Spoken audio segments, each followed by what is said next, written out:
Alright. Alright, there you go. I was wondering why it's not working.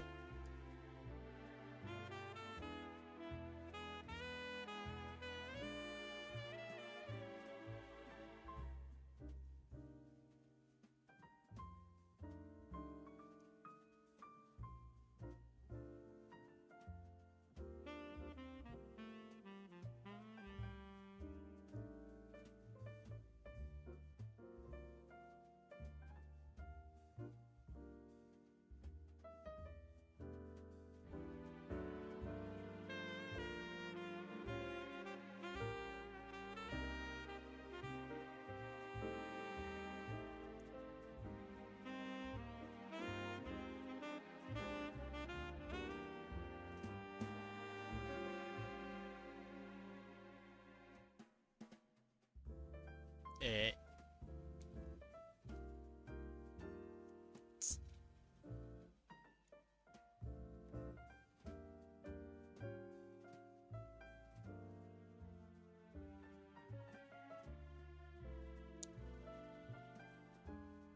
Is everything set up?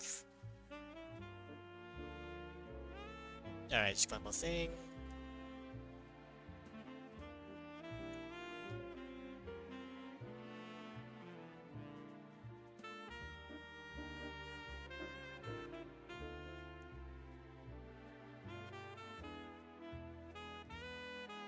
The One Piece is real. Alright. Gonna play this game after so long. I decided to just start with this one first actually for Nina Aquila because I want to just finish the game first. So just check if the mic is working. It looks like it's working, yep.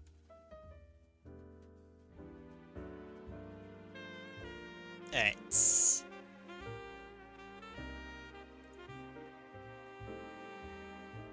Oh wait, hold on, I still haven't. I forgot something.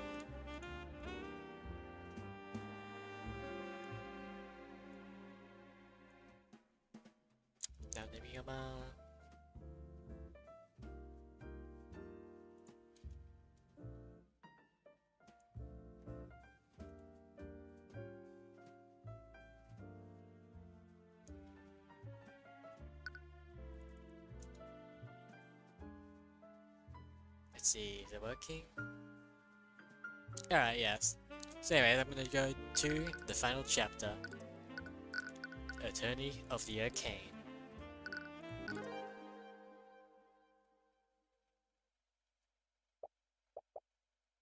I've killed people.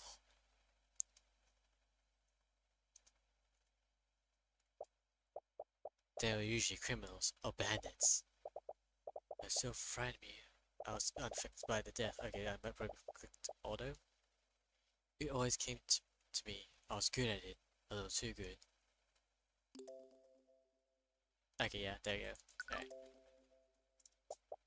People told me that the lives of others would be taking the lives of others would be hard, but I never felt that uneasiness, not even once. It made me think that I was some kind of unfeeling monster. And maybe I am. The time I spent with you filled me with happiness that I could ever dreamed of. But instead of taking lives, I could save them alongside you. It felt good to protect you.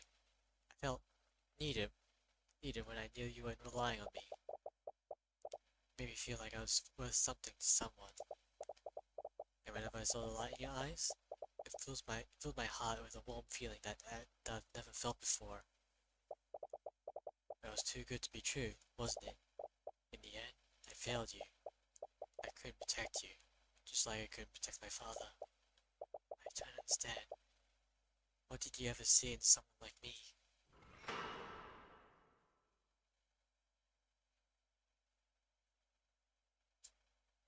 Episode 5, Attorney of the Arcane. Tyrion? You still haven't got to bed yet. It's almost noon. I think I want to rest today. You've been saying that for the last 10 days. Someone is actually here to see you. You should really get out of bed. Is it totally Mara? No.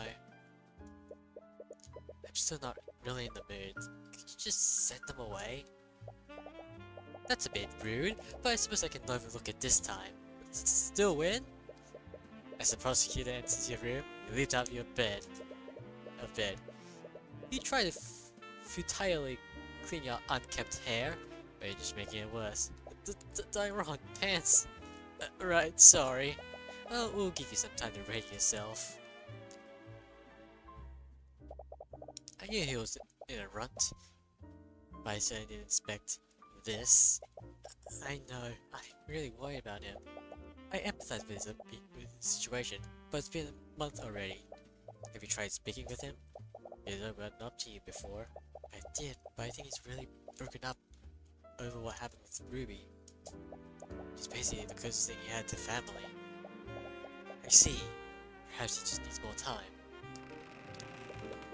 After taking some time to make yourself presentable, you exit your room to greet the prosecutor properly. Sorry about that. No, I suppose the fault is mine. I shouldn't have intruded. Anyways, what brings you here? Alright.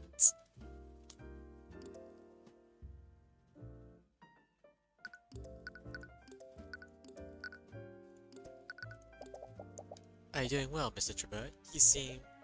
I'm fine. Of course. I just couldn't help but notice your absence. You haven't taken any other clients since Beatrice's trial. I'm gonna be honest, I'm not even sure if I want to be a defense attorney anymore. What? I spent my whole life trying to be one. I was only doing it because someone else told me to. Did you not enjoy it? You're very skilled at it. I don't know. I've been trying to take some time to think about it, about everything, but I still haven't found any answers. Have you considered becoming a prosecutor? Your time as my stand-in made it clear you have the ability to. A prosecutor? You would have never considered that a year ago, but you understand now that there are criminals who needs to be brought to justice. And despite how difficult she is to face, still it never engages in outright corruption like the other prosecutions of the crown. If you follow her example, you could find injustice that way. Even if you did that, you're just really following someone else's footsteps, just like before. I'll think about it. Please do. At this point, I could use all the help I could find. Ooh, okay.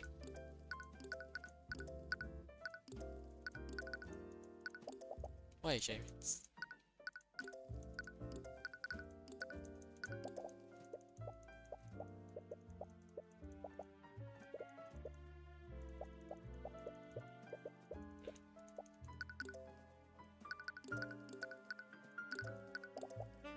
I was actually surprised to see you here, Celeste.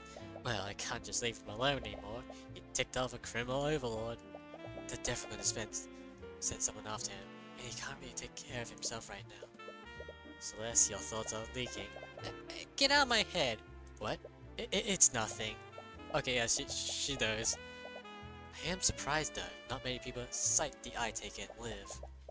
He's known for taking swift retaliation against his enemies. He's lying low after his plan with Beatrice fell through. This does match up with the reports I've read. Supposedly he's been absent from many of his enterprises.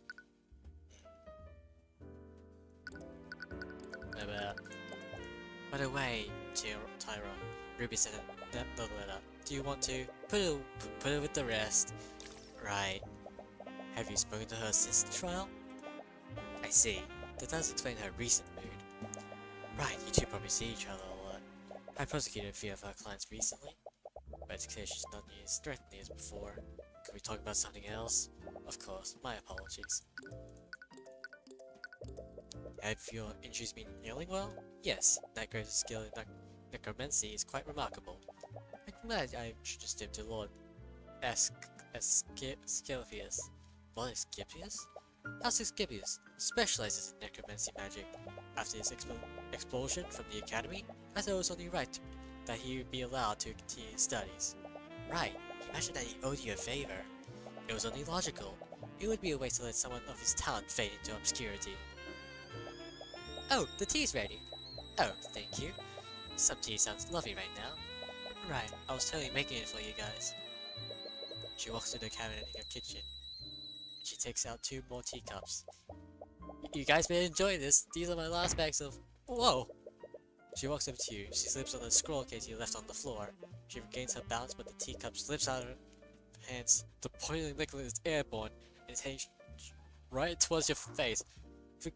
Figure quoi? Celeste reacts immediately and points her index finger at the tea. The magic takes hold, and the tea just freezes, just inches from your faces. She breathes a sigh of relief, and she brings the tea back into their cups. You really need to clean this place. I'm your bodyguard, not your maid. Right, sorry about that. That was shape liquid, wasn't it? Yeah.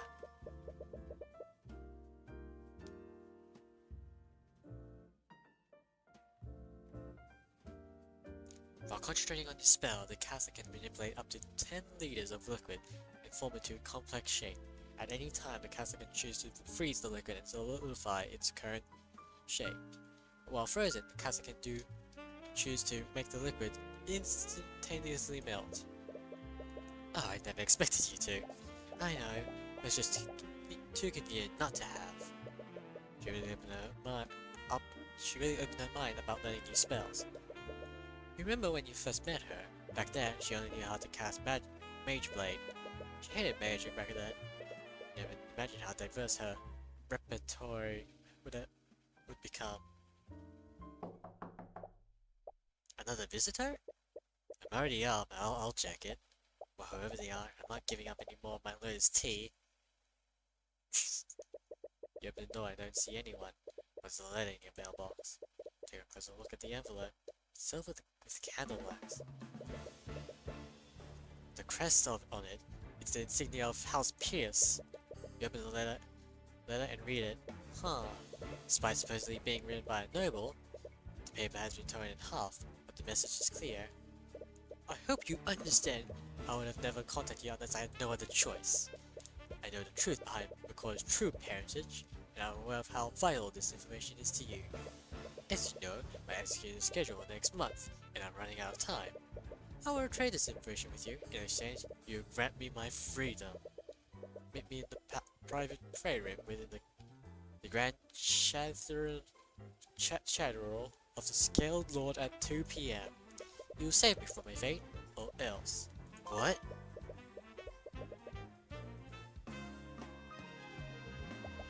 If he thinks for a second that he will even think of helping him. I know how you feel, but these the answers you've been looking for? I don't care, we're not gonna help him. That was never an option, but there's clearly more to this. I agree. How was he able to find out in the first place? Truth is, Celeste, I've been looking into your parentage. What? Why didn't you say anything? I'm sorry, but I didn't want to raise your hopes. And I was apparently right to do so. I couldn't find any information regarding your birth. So if you couldn't find anything, how was Pierce able to? House Pierce is low on the political heritage. He doesn't have access to the resources I do. He does own the land that McCoy Travern is on, but frankly, this whole situation is quite suspect. Why would he ask for my help? I was the one who indicated him in the first place. Even if I did agree to help him, it would be nearly impossible for me to get adequate. He must be desperate. His execution is scheduled for next month after all. It's possible he reach out to tomorrow as well. Still, I can't believe he set up meeting at the Grand Chatteral today of all days. Why? What's happening there? I'm sorry, but it's not my place to tell you. Arya, can I talk with Tyrion alone for a minute? Of course. I'm sure you have much to discuss. I actually also have business at the Chatteral today. I can't believe you used that as an opportunity. I'll be taking my leave. I'm sorry, I'm sure this is bringing up bad memories for you. We should meet with him. What? I'm not going to help him, obviously. But I had an idea. He's probably really scared of his execution, right? He's desperate enough to ask you for help. I suppose that's true. So think about how stressed you would be if you showed up and refused to help him. I can't use the Eye of Horus on him. We could get the information we needed without having to give him anything. Are you really okay with this? Yeah, we'll have to see him again. Yeah, I'll manage. And it'll be worth it. Worth it if we can finally get the answers I'm looking for. You've already gotten her hopes up. There's no guarantee that he actually knows the truth. He could just be bluffing to get you to help him. But if he does know, you can't just ignore this. You need to verify his claims yourself. So this is the Grand Shadow of the Scaled Lord.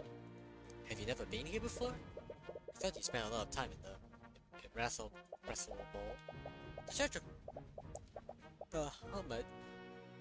The Church of Bahamut wasn't that popular in my hometown, and I've never been the religious type. What about you? You never really caught on with me, and apparently my roots are merely celestial than draconic. Yeah, I guess that makes sense. So he has the looks of it. Thoughts are waking again. Can you stop? Can't really turn it off, you know. Do those mental exercises I taught you. As you approach the bread, you see a large blockage guarded by legions of the King's Guards. Closed off. Is there some kind of event going on? We recall Still Wind mentioning that she was heading here as well. The nobility must be using their chattering grounds for something. I explained why the peers wanted to meet you here. It's from his scalded from peering eyes today. Tyrion Cuthbert. As you approach the blockage, one of the knights notices you. You glance from Celeste. We've been expecting you. I see. You exchanged a glance with Celeste, but you both entered the celestial grounds. The main building is massive, yet mostly empty. You see a few people within, and most of them quite familiar.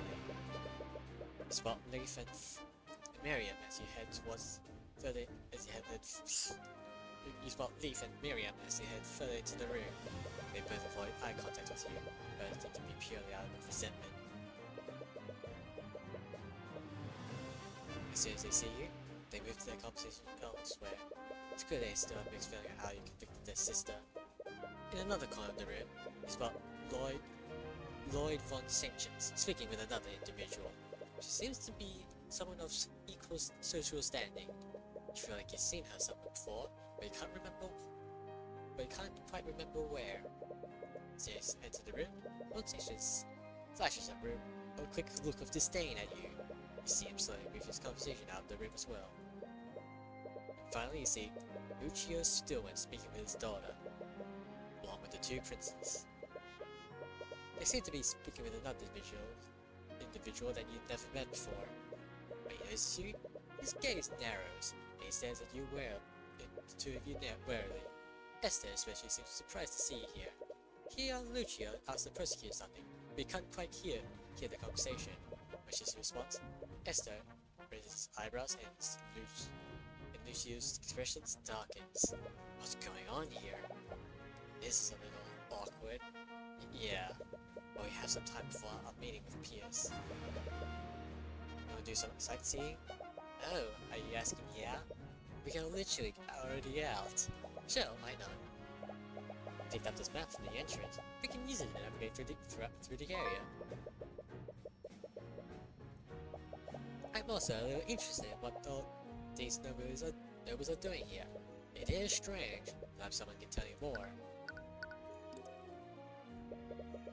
There are rows upon rows of seats for worshippers to sit at. At full capacity, the room could host thousands of people at a time. It's a stained glass window. A small ray of sunlight shining through it. There's an altar at the end of the room. A religious figure. Probably give a sermon here. Repario Arcanum.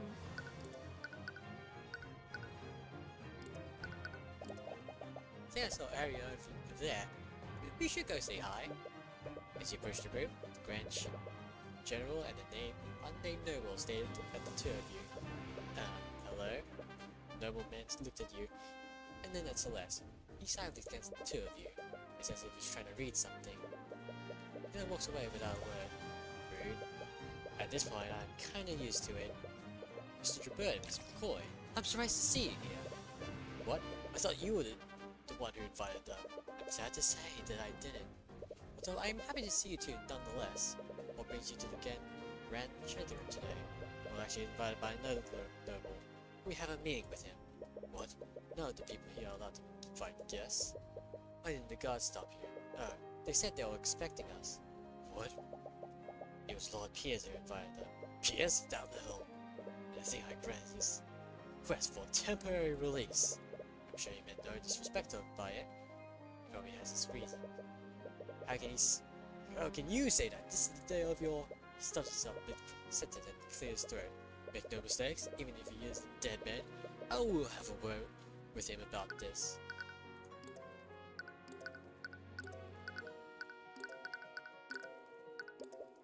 It's always a pleasure to see you, Mr. Cuthbert. Really? I really thought you'd be angry at us. Oh, that. I don't blame you for what happened with Beatrice. I'm honestly glad you caught her in the end. After what you said during the trial, it frightened me to think about what she might have done with the House Frigga's resources. You see, we certainly appreciate his understanding. Ah, Miss McCoy, it's nice to see you again. You look as radiant as ever. Oh, thank you. Why are you all looking at me like that? I think you just stepped on a minefield.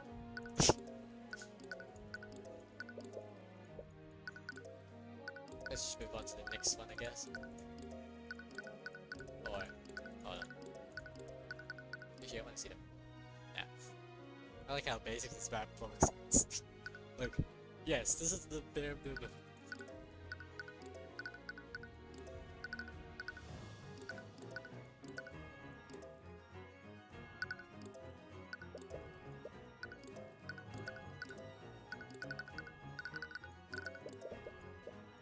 You don't know what to say about yourself.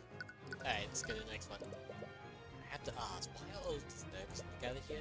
Taking over the entire Grand Treasury. As you ask that person, everyone seems to tense up. The prosecution awkwardly looks at the two princes. Prince Alaric avoids eye contact with everyone who stares at the ground. I'm sorry, but I'm not a liability to tell you that. It's a matter of public safety. I see. It's a little strange, but you can read the room. Crying isn't the best thing to do right now. You said that Lord Piers invited you here? For what reason? I can't really tell you that. You will tell us if it poses a threat to the nobles in attendance. Please, Lord Silver, there's no need for that. Mr. Cuthbert will never do anything to put anyone's lives in danger. As you wish, your Majesty. Is this the reason why Piers asked for temporary release? Interesting. So Piers was temporarily released to attend whatever this is. He could have met with you in his cell, but perhaps you wanted to be away from peering eyes. Lady Stillman, your Majesty, the High Speakers, is ready to speak with you. Wonderful. I've been looking forward to this all day. Shall we go together, Miss Stillman? Yes, your Majesty. She would like to accompany you. Wonderful. We shouldn't keep him waiting. Okay. Scout Lord. What? How does she plan to marry him if she can't even speak properly in his presence? Honestly. I also have something important to do. Good day to you, commoners. He is going towards the washrooms. I'll be taking my leave as well, but make no mistake. I went keeping an eye on you two. Everyone has left the room now. Perhaps you should move somewhere else. Oh, what are you doing here? Did you follow us? Not intentionally. Trust me, you're the last person we wanted to see today. Hush now, Von Sanctions. If they are here by chance, it is because the cosmic balance wills it so. Ugh, not this again. Sorry, I don't think we met. I am Caroline Sybil, Lady of the House of Sybil. Sybil. So this is the head of the fourth pillar family. Which is not quite what you were expecting. Between her, Monsieur, Lloyd, and William, She definitely seems the most agreeable. For better or worse, you got to know the other Pale families decently well. It might benefit you to learn more about her. So you're the leader of the House of Sybil? What does your family do exactly? How you disinherit. Each of the 4 pillars, as you call them, control different branches of the kingdom's government. House Stillwind oversees national defenses and law enforcement. House Frigga oversees economic development and finances. House Functions handles commerce in both local and international. And finally, there's House Sybil. We handle the kingdom's legislators and juridical benches. I totally fucked up the words. That would also mean you're also responsible for our kingdom's justice system. That is correct. Oh, wonderful. Here we go. Lady Sybil, are you aware of the rampant corruption happening within the justice system? I suppose it's only inevitable you would see it that way. Am I wrong? I've been involved with plenty of the court cases and it's very obvious. All your court cares about is closing cases as quickly as possible. The system is corrupt to its core, because they even try to hide it half the time. Yet you prevail against this so-called corruption in each and every one of your cases. Only against every conceivable odds, and it can't be everywhere. Do you have any idea how many commoners are falsely accused every day? If they are convicted of my system, it's only because the cosmic balance's demons even talking about. The cosmic balance is the natural order of things. Under it, the guilty are punished while the innocents are protected. Yet when a noble commits a crime, they only need to waive their influence to escape any consequences, all while their victims are forced to suffer in silence. Worse, and it is the commoners framed for the crime. Regardless of your personal feelings, our kingdom needs the nobility to govern the people. If they were handled to the same standards as commoners, our society would severely collapse. Take back what you said about her being the most agreeable of the 4 pillars.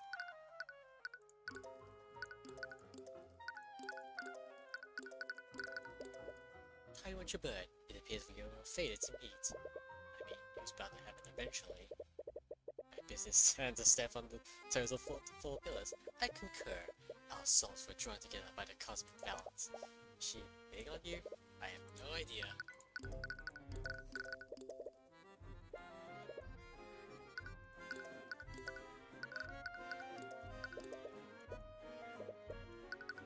Alright. So you think nobility like Pierce and Function should just be allowed to get away with murder? Why are you still sore about that? I'm sure you realize it by now.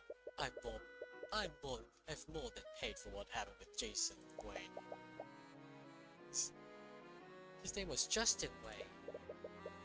And if you were truly paying for your crimes, he would be in prison right now. Punctuation made out. Removing him from his position will only create more suffering. Our government is barely recovering from the death of William Frigga. Why even guards can't suffer the loss of another house leader this close to that?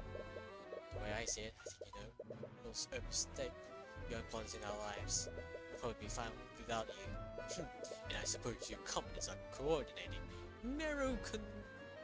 macroeconomic initiatives. Oh, and I suppose you're also capable of engaging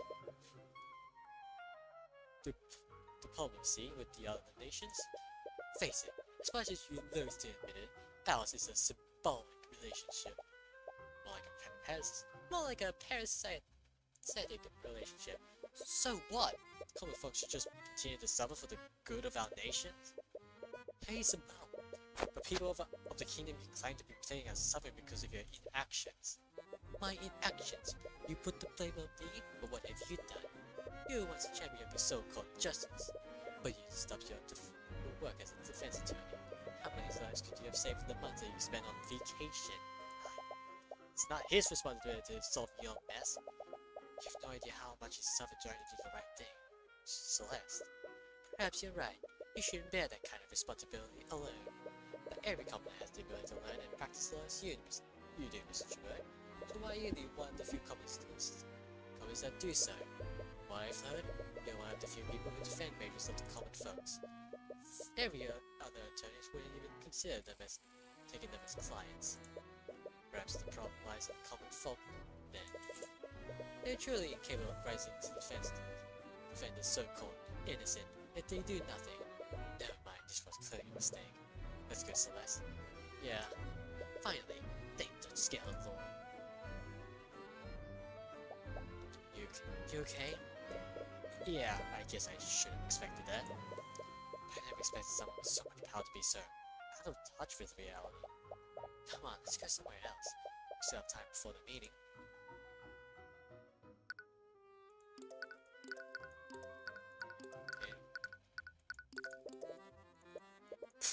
Okay, yeah, sure.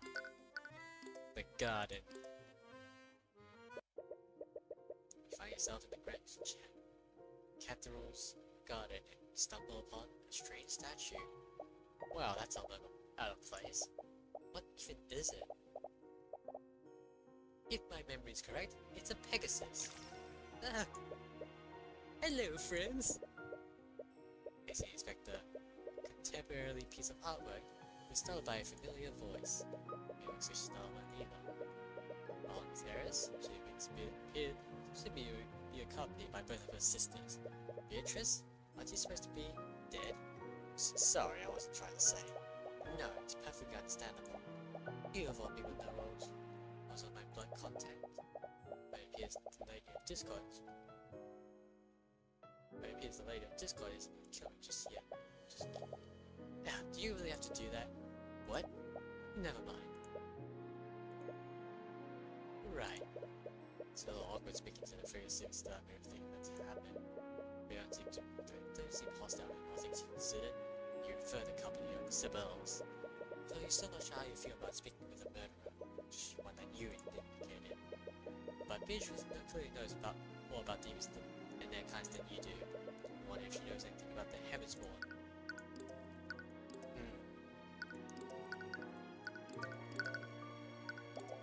You seem to be doing well, Mr. Bird. Why are you looking at me like this? Are you seriously not angry at me? At this point, what would my rage accomplish?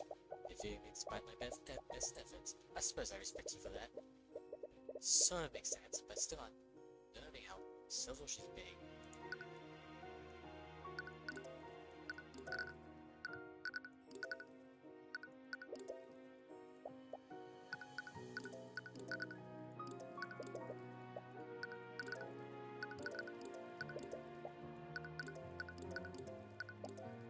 You expecting me tomorrow after the trial? No, I haven't. She really does care for you. I remember even during the court case, she would speak of you constantly. Can we talk about something else? Oh, of course, my apologies. No wonder, except Mary is still a complete mess when she's around Esther. Yep. I want to be happy for her. Even when we were engaged, she was completely infatuated with him. That sounds awkward. I do hope she can learn to be happy with him.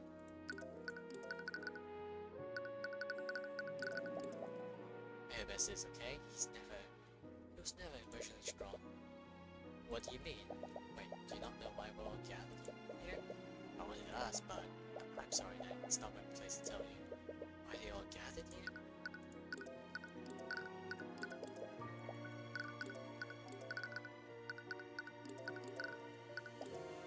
Leaf, are you really against marrying Jaden from sanctions? Absolutely.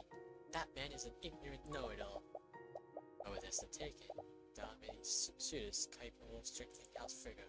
I just can't marry someone that I don't love. You see, why I won't push you then. I want to make sure you're taken care of when I'm gone. Stop talking like that. It's as if you're planning on dying. You're not leaving us again. Tyrion. I'm sorry. I don't know what came over me. My apologies. Perhaps I shouldn't have said that. It seems after all these years, Miriam's out mature. What? Oh, come on. You're not making any friends with that preposterous attitude of yours. I don't need friends. I'm a frigga. What would I need? What need would I have for such things? You're a noble woman. Your skills and intellect are worthless if you can't win with political allies. You'll always have weaknesses. You need allies who can cover them and support you. Like you and that demon? Yes, that's exactly what I mean. Perhaps we should talk about something else. So you seem to be doing well, all things considered? You mean how a demon now has ownership of my soul? Yeah, that. How can you be so calm about this? I must agree with Miriam. It's a little unnerving how nonchalant you're treating this. I suppose it's the knowledge that everything is out of my hands now. Something peaceful about it. That's certainly a positive way of looking at it. To look at it. You know, my offer still stands. I can try to help you. At the risk of your own life? Which part of the contract would you dispute anyways? The divine edicts made you aware of every element in a blood contract. There was very little room for interpretation. It was airtight. The demon I signed with was very meticulous about the details. I spent the last 5 years looking for any possible loopholes, but I didn't find anything substantial I could use. I don't even think disputing it is possible. I'm sorry. Don't be. You defeated me. I won't suffer your pity. I feel like we always end up randomly being like this, Eris. What brings you here? I requested to accompany Beatrice to this event. After all, I don't have any opportunities to enter a church like this. I can't imagine. By the way, is your father still... Oh, if you're worried about him, we already had a conversation about you. I don't think he'll be ghosting you anytime soon. Oh, thank you. That seems too good to be true. How you pull something like that off? He may look like a hardened criminal, but he always had a soft spot for his family. He also owes me. And I have a way of making people see things my way. She's right about that. Wait, if you're here, does this mean Mirrors is also... Oh heavens no. There's no way they'll let me bring him here of all places. I left him at the entrance with the King's Guard. If he tries to escape, the knight over there is ordered to kill me. She was the knight that silently watches the sister from afar. You're supposedly calm about this. Please, I regularly deal with demons. This is nothing in comparison to that. You really haven't changed. I suppose not. Wait, does that mean you can't see right now? How did you know which statue I was looking at?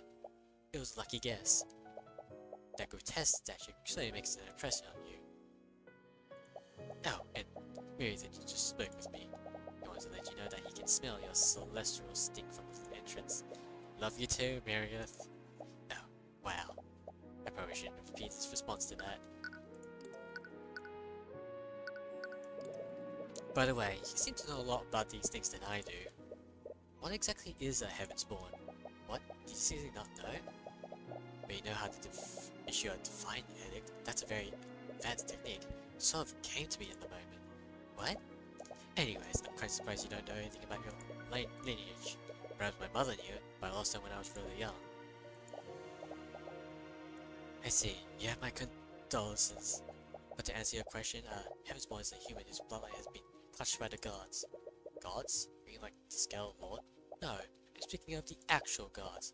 Beatrice, you can't say that here. Oh, come off it. What's the church gonna do? Arrest me? Anyways, your blood has been touched by the celestial of the upper planes. Much like my soul is bound to the absolute hells, your soul is constitutional and tied to the heavens. The heavens? Is that why you're able to use the Eye of Horus? Is it some kind of angelic power? Make no mistake though, if you find yourself under the wrong circumstances, even you can be sent to hell. Hello! How are you? It's been a while since I did a stream. Yeah, I'm just gonna repeat what I said before. I'm gonna do this game first, and then before going to a, cool up, because firstly it's like, and it's gonna be like a remake thing soon. And I think I'll just want to try and finish up the original version. Not sure if the original version is gonna be around still, since they're changing up the entire third case of the game. But that's actually a thing. Like, actually, I want to see if I can find that information. It should be on the website. Basically, it says like third case. It's gonna be completely reworked. Just give me a moment. We're basically meeting up with a bunch of nobles in a what's it called? In a church, basically. Totally not suspicious. It's like, you know, stuff. We're basically meeting up with this guy again, you know, from the first case. Anyways, let me find the information. Diamond. It's called company website. I have so many of that. Okay. Yeah, here we go. Diamond. The future of Diamond Hedge.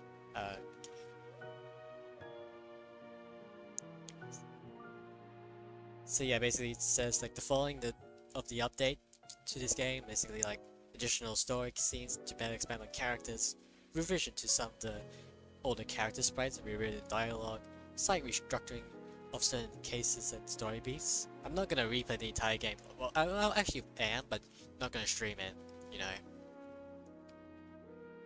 because I want to eventually just move on to the next game, a new game, if other games. I'm also gonna stop spending stuff. Because, yeah, I'm gonna buy Danganronpa 2X2, but I don't think I'll be buying any games, other games like next year, unless something very specific comes up, and I mean very specific. Anyways, what else? Oh yeah, a complete overhaul of Mystery in Case 3. Better color balance and effects for the characters in the background, better designed UI, the ability to upload and use. Okay, yeah. I think and the console release basically. And then there's the sequel, upcoming sequel apparently, Beyond the Arcane. And a third game planned. Yeah, let's just move on to the talking more. Basically, just getting more information. Let's start from, just in case, let's go back to the Heaven's Born, since this is like a pretty vital information. You see, you don't know, you know how to use this spell. It's an advanced technique, so it came to me. Huh? You are suspicious. Yeah, I'm surprised you didn't know. Blah blah blah. Lost my mother when I was young. A human whose bloodline has been touched by the gods. Of the actual gods, you can't say that. What are you gonna do? Arrest me? Anyways, your blood has been touched by the celestial planes. Much more. Soul is bound to the abyss hells. Your soul is sexual and tied to the heavens. The heavens? Is that why you're able to use the Eye of Horus? This is some kind of junk power. Make no mistake though, if you find yourself under the wrong circumstances, even you can be sent to hell. Anyway, let's now go to the new information that I don't know of. The Church of Bahamut is prominent in Wavengut, but this is the first time I hear of the Celestial God. Ah, that makes sense. Probably because of Wavengut's bloody history with the theocracy of Numinia. I do not pronounce words. Theocracy? Excuse me. Theocracy of Numinia. How's that? 1020. The theocracy? Aren't they the nations east of us? Yes. The Lumitides worship the celestial gods, while our people worship the ancient dragons. A few centuries ago, our nation was locked in a bitter war with the Luminis. Even now, this seems like we're getting political in this game. That's weird. Anyways, even now the crown sees the celestial religions as a threat to our draconic culture. Basically exploring like stuff like, you know, earlier we talked with the Lloyd guy, you know, that guy with the funny hair. I'll show you in a bit. The church has done its best to wipe out any religion that worship the celestials. I see. But if your bloodline is blessed by celestials, does that mean that our kids will also be heavens born? I suppose so. I think my mother was also like, wait, what did you just say? Your kids! I asked if your kids will be heavens born. Oh, I must have misheard you then. Wow. If only you were always this easy to lie about the theocracy of Numinia. If I worshipped celestial there, would I find other heavensborn there? Heavensborn aren't that common there either. Frankly, I'm surprised there's even one heavensborn living in Wavengut. How did your bloodline even find its way here? I suppose I don't really know. My mother never told me about our ancestry. That makes sense. If the Church of Bahamut knew what you were, they would have definitely hunted you down. Great, the last thing you need is another faction that wants to kill you. Anyways, travel in into and out of Overturn is technically illegal. And I doubt but still would make exceptions for you. After all, House Stillman was essentially founded by the veterans of the Great Limit Night War. Veteran? Vet? Of course. Vet! Guys, it's a vet! I'm gonna crash out!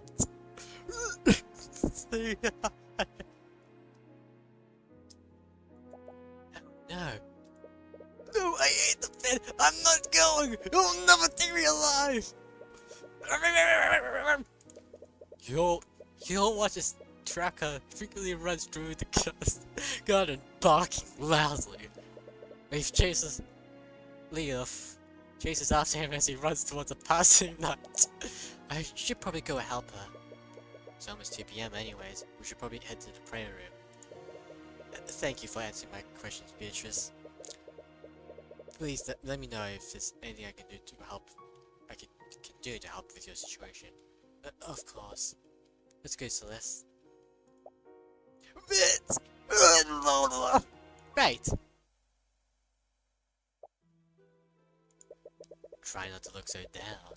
It's almost time for the main event. Why did you bring me here? Oh, who knows?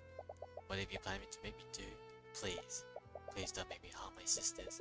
You're in no position to make them mad. You just have to see for yourself. Stay safe, Mr. Jabbird. Anyways, yeah, what was I showing? Basically, we're having a discussion with this guy and this other girl, who's actually in charge of the justice system, by the way. How stupid it is. But like, you know, how they are those are technically necessary for a reason because of the other nations and such. And now that I've talked with Beatrice about like the whole celestial thing, now I can see why. So anyways, let's go to the prayer room. Are you ready? Yeah, at least I hope so. If it becomes too much for you, don't hesitate to leave. Only if your most look into his mind. No, I'm the one who asked you to do this. And I'm not gonna leave you alone with him. Alright, if that's what you want. Tyrion? Yeah? Thank you for doing this. It really means a lot for me. Of course. This will finally give you the answers you've been looking for. It's not just that. You've done so much for me since I met you.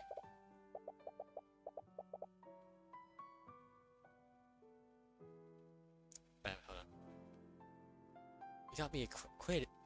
You helped me work through my grief for my dad. It feels like I can never repay that. What are you talking about? For the past few months, all I've been doing is relying on you.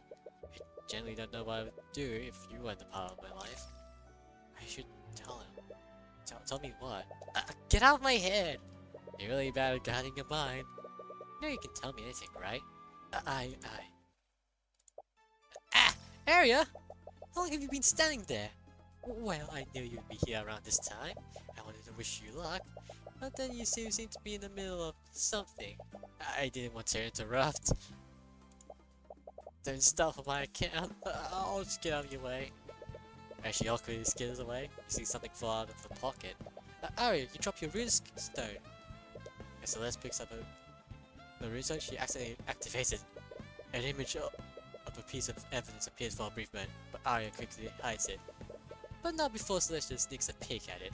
Oh, I see. Celeste, don't just invade her privacy like that. Don't be like that. I'm really happy for you. Thank you. Good luck. None of you really want to know what she saw. One of you has to exercise some self-restraint. Anyways, let's go meet with him. Yeah, let's do this. Can tell him after. You finally arrived. Supposed to be if I decided. Wait, you two? We've got your letter. Letter? What letter? You sent us a letter, Pierce. Said you knew who Celeste's parents were. I did send that letter, but not to you two. What? I don't like this. So the final act begins. And so the final act begins. I've been waiting for this. What the hell are you doing? Have you gone mad? No, what are you doing? Stop! Are you still win? What are you? Is this also the will of the cosmic balance? Come on, just tell us the truth, Piers. You're the last person I would give this information to. It's getting more and more stressed. Just a little more and you'll... As you interrogate him, you suddenly hear a loud crash outside the room. What was that? I'm gonna take a look and see what's going on. What, are you just gonna leave us here? He's right, we don't know what's going on. We should stay together. Don't worry. There were 2 guards outside. They're from the King's Guard. You'll be fine. That's not what I'm worried about, but I'll trust your judgment. What? It's been almost 10 minutes since Celeste went to investigate the noise. Pierce seems extremely on edge. He's sitting at one of the tables, impatiently tapping the surface with his finger. So if you never intended to send that letter to me, who did you send it to, then? Oh, as if I would ever tell you that. Lucky for you, he should have accumulated enough stress by now. What? Why are you looking at me like that? Even if I wasn't intended recipient? You said that you knew who Celeste's biological parents are. Who are they? Are you seriously focused on that right now? It's far too important. It's my only bargaining chip. Answer the question, P.S. What was that? Somebody, What? What is this? A blue luminous vapor enters the room. As soon as it makes contact with you, suddenly feel extremely fatigued. Damn it, it's a sleep spell! Magical mist in the direction that it spreads their palms. This magical mist will travel up to 30 feet before dissipating. Any creatures who envelop the mist will fall into a magical slumber. An affected creature will be awoken from the slumber if they are violently shaken or experience any sort of pain. I miscalculated. No, if they got you, that means... Celeste. Try your hardest to stay conscious, but the spell is too powerful. You feel your body slowly dropping to the ground. No. Beatrice?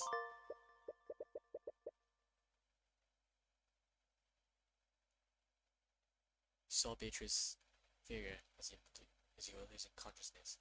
You only saw her for a brief moment, so it could have been an illusion. Regardless, that means that she somehow entered the prayer room at 2:30 p.m. Eh? Eh?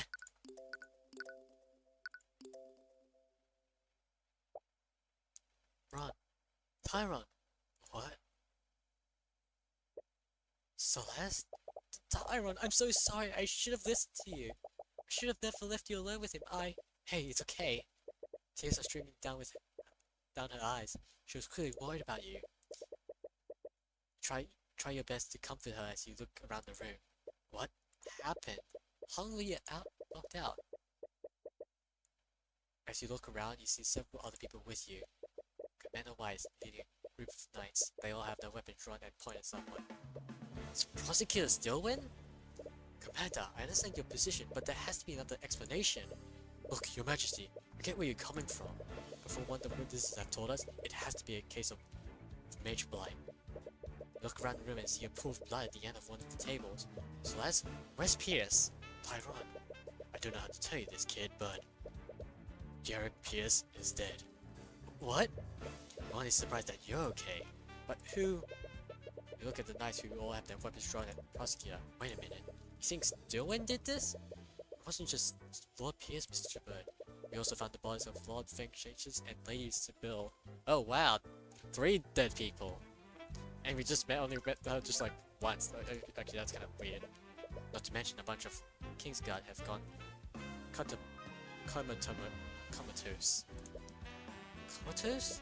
I don't want to believe it, but several people saw Stillwin acting off at the scene of each of the murders. We also find her unconscious here, and Pierce's body lying next to her. No, it wasn't her. I saw Beatrice before I passed out. She was the one that knocked us out. Beatrice? What the hell is going on? Commander White, you need to put me in a holding cell. It needs to be one with an anti-magic field. What? I'm a danger to everyone here. We need to go now. What are you talking about? Now is not the time. Do it, Commander. Right. You watch as the Inquisition arrested Stillwin and escort her her out of the room. Damn it, what happened? I know you have many questions, Mr. Bird, but we should make sure that you're okay. Yeah, there's some necromancy in the nave. They have a point. You have no idea what happened while you were asleep. Before their suggestions, and not before making a note of the current time. It's 3:12 p.m. Nothing seems to be out of the ordinary, except... What's wrong with him? If you would just let me finish. There appears to be traces of necromancy on you, Mr. Bird. Necromancy? Probably nothing. Did your assistant cast any spells on you? Oh, right, I used healing magic on him when I found him unconscious. I expected as much, but it never hurts to make sure. Anyways, nothing seems out of the ordinary. You're quite healthy. Should be fine to go about your business. But please speak to me if you experience anything out of the ordinary. Thank you. My name's Lord Lazaric Escalops of House Elclips. Escalops, yeah, whatever. And there are no things needed. My appearance apparently owes you a lot. Apprentice? Wallace Nightgrave. I believe he was one of your clients a few months ago. Oh, right. Stowen did mention she introduced you to. Speaking of Stowen, I really find it hard to believe that she did this. Mr. Bird, magic blight isn't exactly a binage condition. When it takes hold of a mage, it doesn't matter what kind of person they are. Violent behavior is almost always a result of the Tyrion it puts them in. It's unfortunate. Mages have to be held responsible when cases like this happens. So somebody's framing her? Tyrion, I fought her. What? Do you remember back when we heard that weird sound? I went outside to see what was going on. I saw her outside, and the kicks out there were all unconscious. I tried to ask her what's going on, but she didn't say anything. She just attacked me. What was her emotional state like? Oh, well, she was pretty cold and emotionless. Just looked like she was sleepwalking. That's actually pretty strange. What do you mean? When someone's affected by mage blight, they enter a state of extreme psychosis. Psychotic episodes like that raises the affected mage's paranoia to ridiculous levels. That's why those cases always end up in violence. If she was affected by mage blight, she shouldn't have looked anywhere near as calm as you're describing. You might be onto something, Mr. Bird. What you're saying is true, there has to be more to this. You're planning to defend her, aren't you? At the very least, we need to find out what actually happened. I feel like there's more to this than we're seeing. But you saw her, right?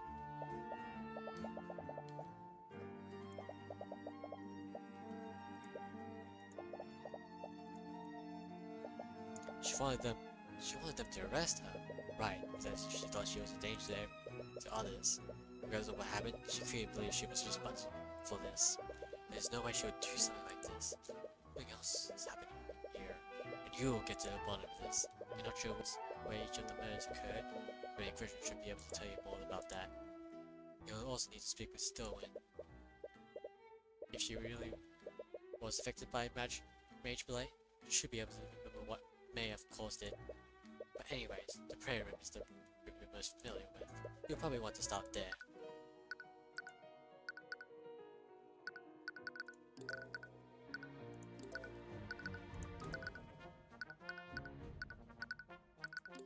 So, who are the victims? What did you say? Yeah, this dumb lady, this guy, and this guy are all in this front one row.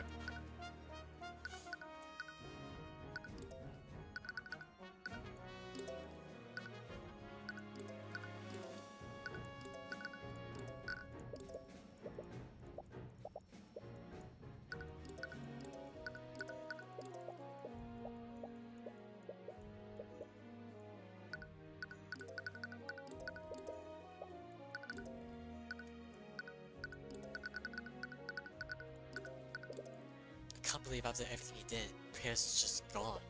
I'm sorry we couldn't get the answers you were looking for. Hopefully something else turns up. I just don't care about that anymore. I'm just glad you're alive and safe.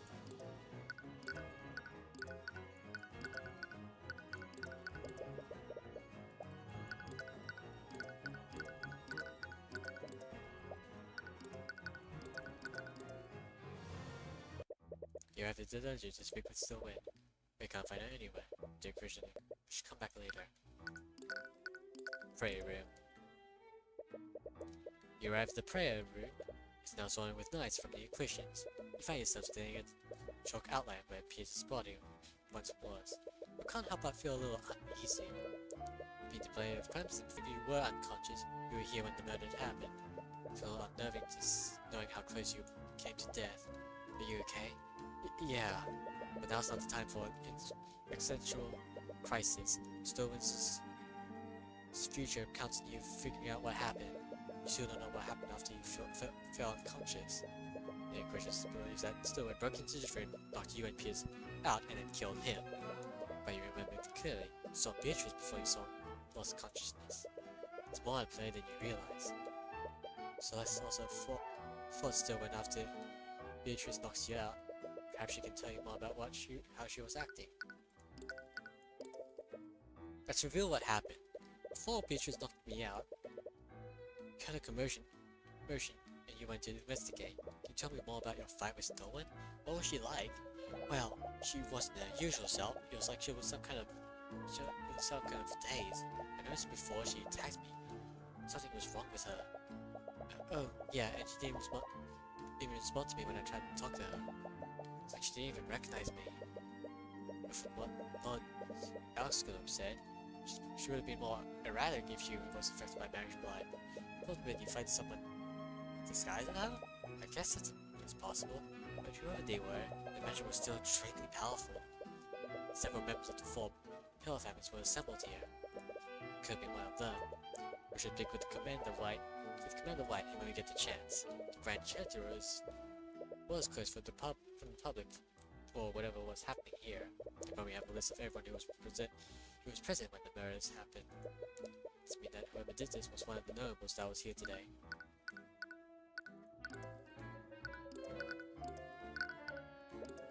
Beatrice can cast invisibility, so I doubt she'll let you see her. Did you see her at any point when you were fighting Stillwind?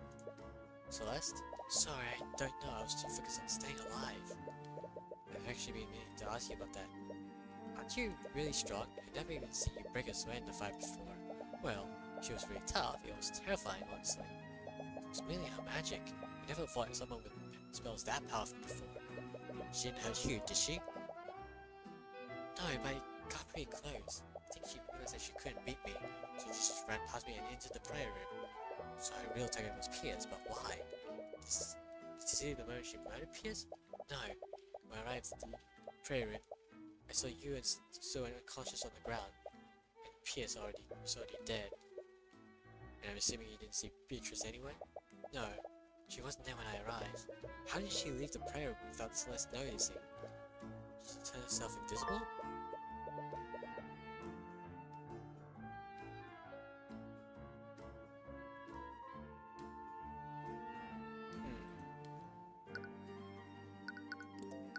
Timeline.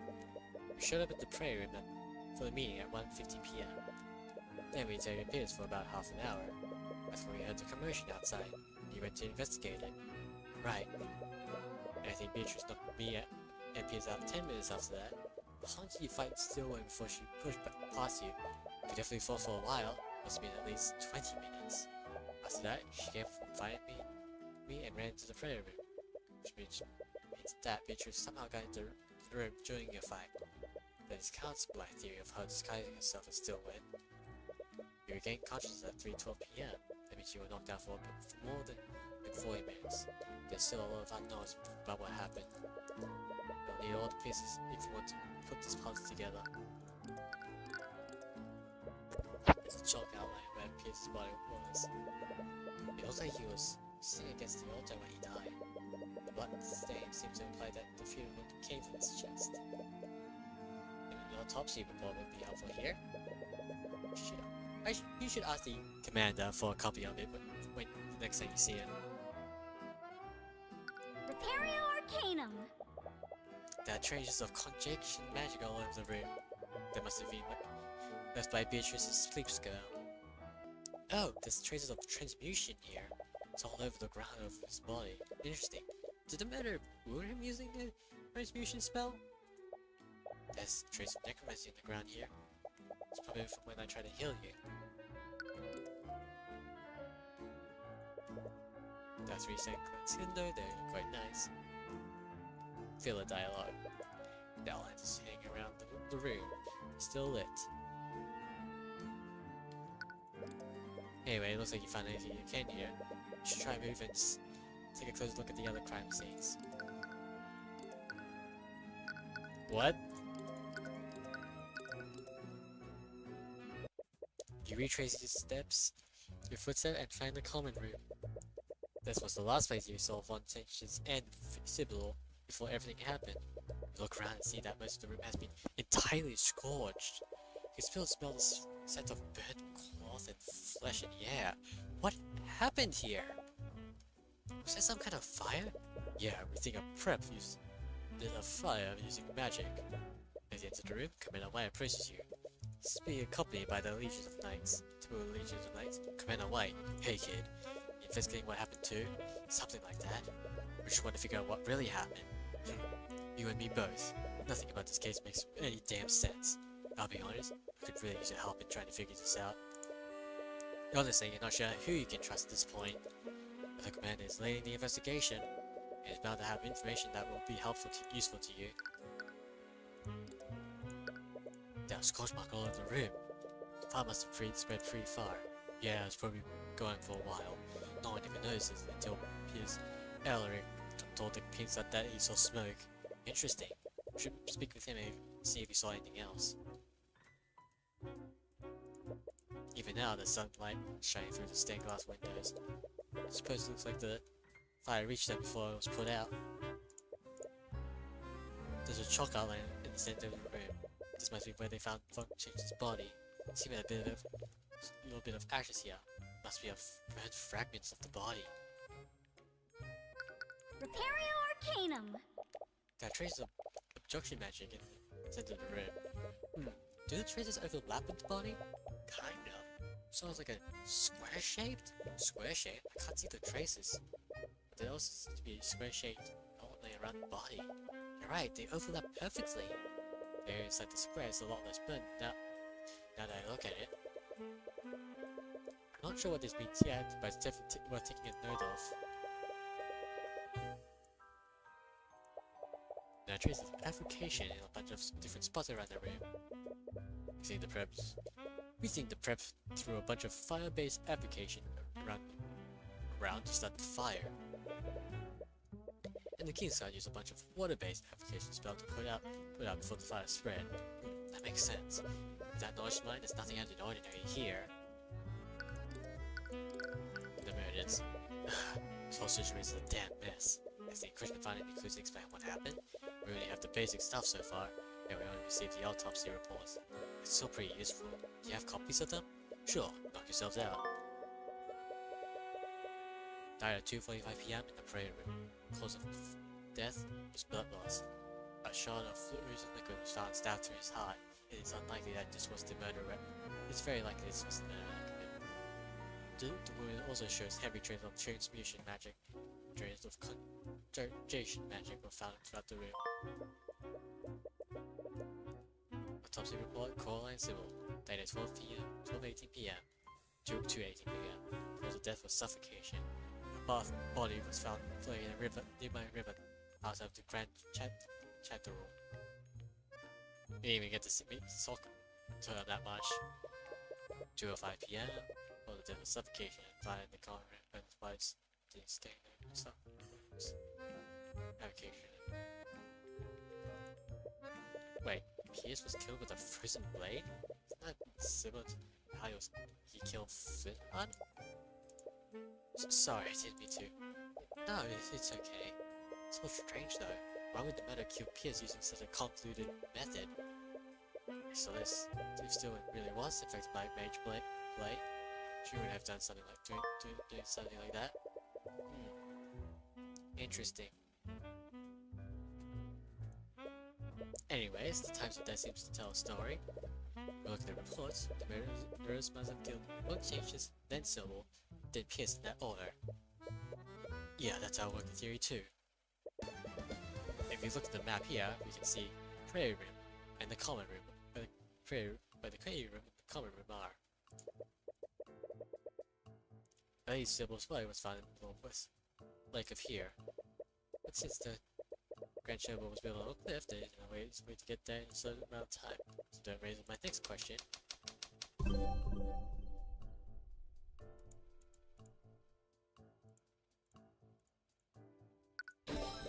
The Grand Cathedral was built on a cliff. It would be helpful with a much more detailed map, but whatever. Grand Cathedral was built on a cliff over the lake, and the west one balcony just happened to be right over it. Yeah, I guess that makes sense. We even have a witness who saw Still went there. Really? Who was it? It was High Speaker Theon Arches. High Speaker? He's a short caller of the Church of Muhammad. He stands at the top of the religious heritage from what I hear. He spotted Still went near the west balcony and noticed that she was acting suspiciously. He called out to her, but she ignored him. So she knew he saw her, but she didn't attack him? Yeah, you really lucked out. But she was having a psychotic episode, he would have noticed that. What you said, all she did was ignore him. You're right, this whole Mage Blight story doesn't really add up. Either way, we'll just have to talk to him and directly find out more. Putting that aside, there's something else that's strange. What's that? It's about the order that the murders occurred in. The murder killed Boxtations, Sybil, and Pierce in that order. This means that the murder went to the common room, then the west balcony, and then finally the prayer room. But if you look at the map, the murderous route seems a bit strange.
Okay, I'm not getting this. Okay, so 1, 2, 3.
Okay.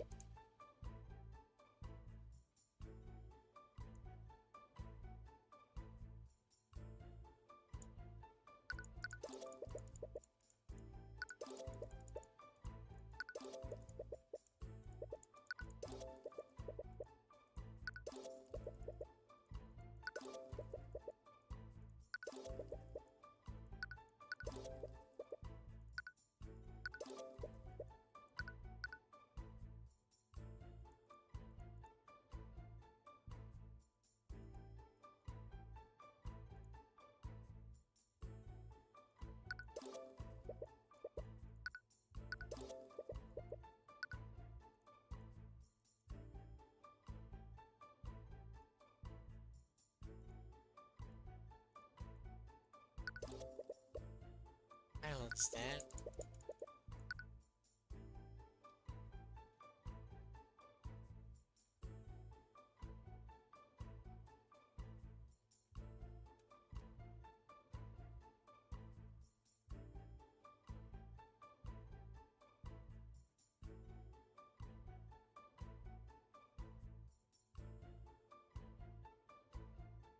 Okay, well done.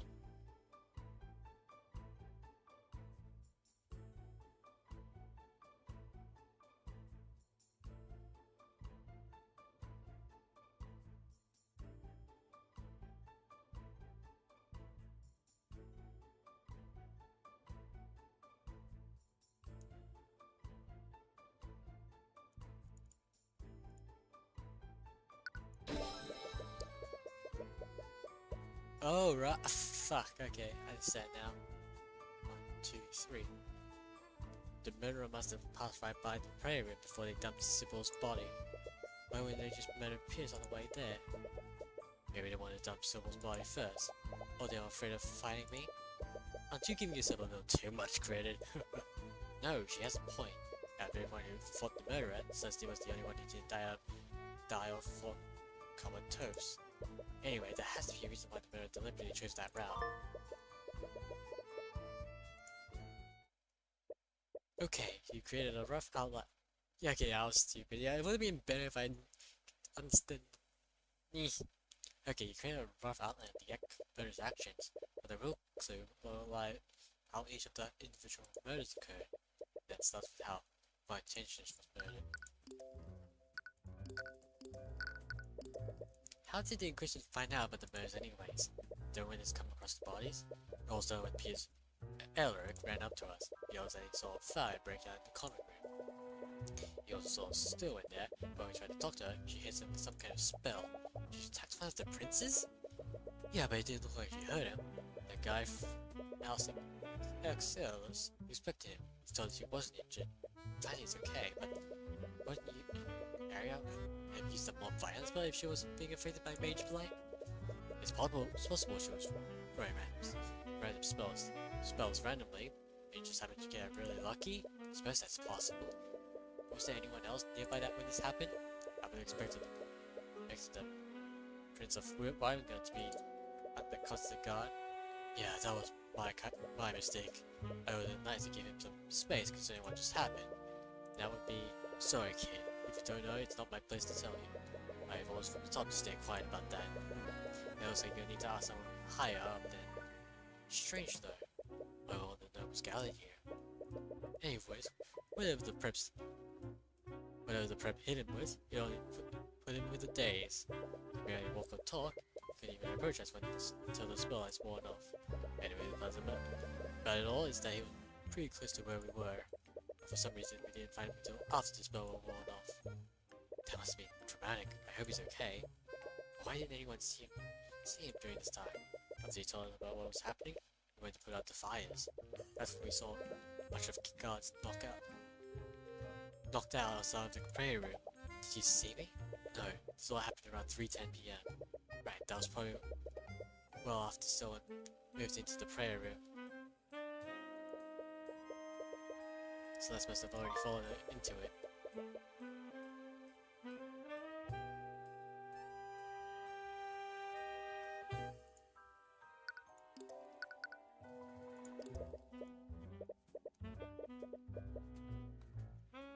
When you arrested Sloan, I recall you mentioning that a bunch of guards were comatose. Did the murderer use something that's supposed to knock them all out? I don't think so, and I'm just as lost as you are about that. Some of the victims didn't even have any magical traces on them, so we know they are under the effects of a spell, and they still haven't broken up. It's hard to say the least. Is there any common threads between the knights who fell comatose? That might help us deduce what happened to them. Well, we found all of them at the location where Still was spotted. That can't be a coincidence, but I just admitted they weren't affected by any kind of spell. What's going on here?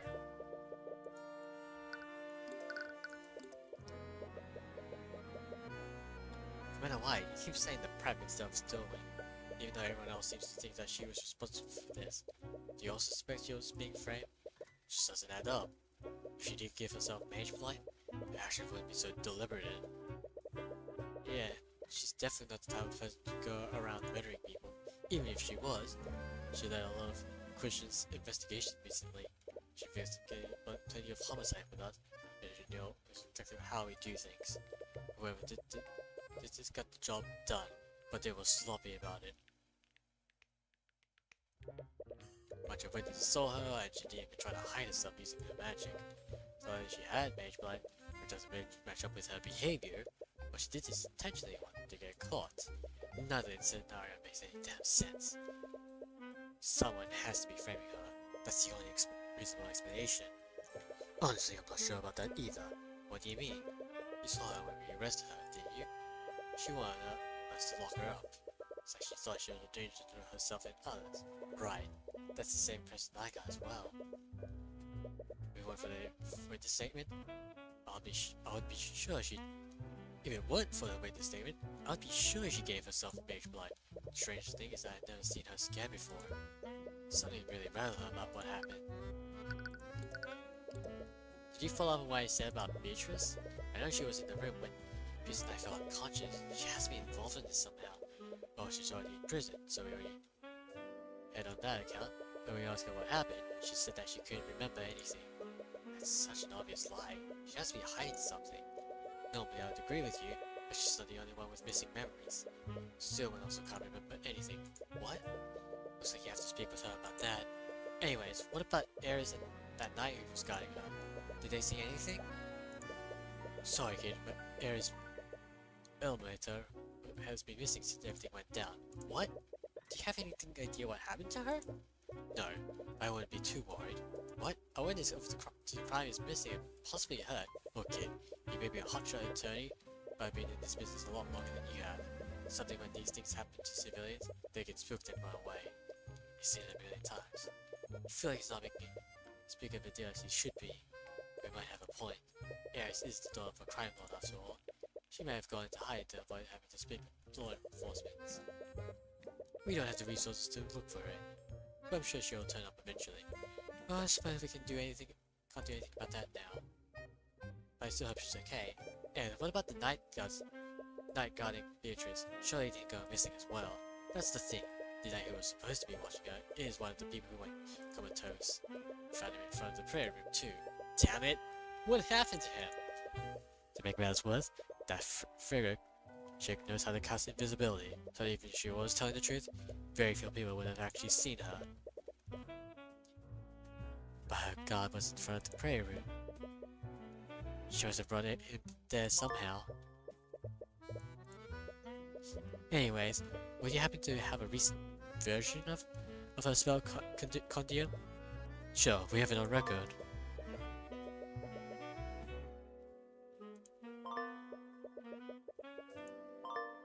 Oh wow, we're just going through all this.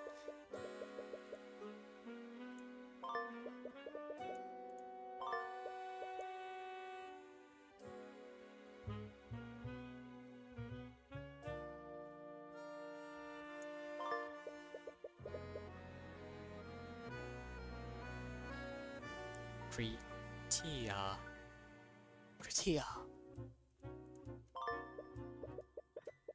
Occult art. Occult art. Occult. Okay. Occult RA.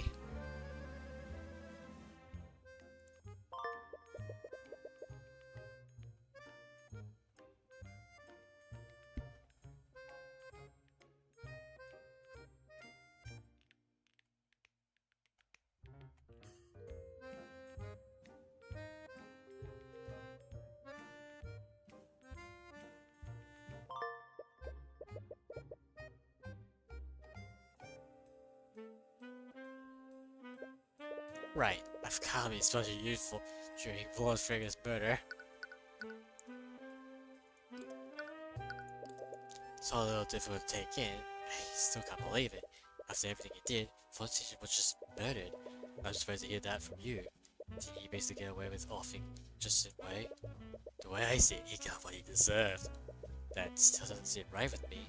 No matter who the victim might have been, no one deserves to die like that. If definitely a bigger man than I am. Anyways, Fengchi's autopsy report said that he died of suffocation. You think the murderer overpowered him and choked him with a rope or something? That hardly sounds like something someone would do during a psychotic episode. Yeah, the more info I get, the more I think... The more info I get, the more I think you might be onto something. But either way, the fires that the prep started in his room burned his body. It didn't completely turn into ash, but it was still pretty charred. So the fire would have burnt any evidence of the minor wounds he had. Yeah, but lucky we even discovered he was even hit with an evocation spell. Right, the autopsy report mentioned that too. But if the fire was started, is it possible that he died from the smoke inhalation? No, the deviation spell we used identifies smoke inhalation as death by poisoning, not death by suffocation. I suppose that kind of makes sense, but it's still a shame we can't find out how the murder suffocated him. We still know very little about how the murder occurred. Do you have any records of each of the victims' spell conjured? They might have. Help us understand what each of the victims was doing during the attack. Sure, knock yourselves out.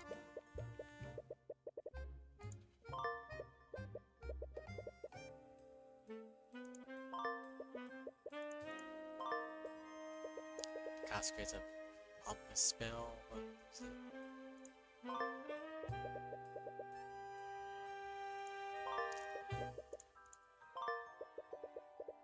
Yeah, excuse me.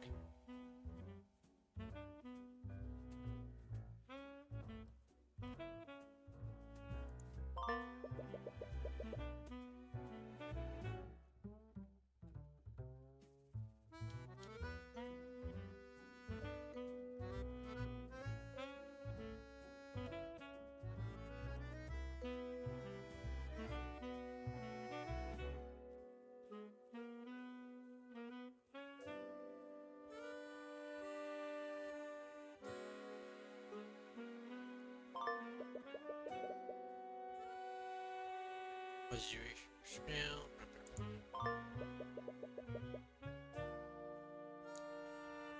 Hold on a second, what is... Just realized a contradiction already. Who has this, conjure? Slowful.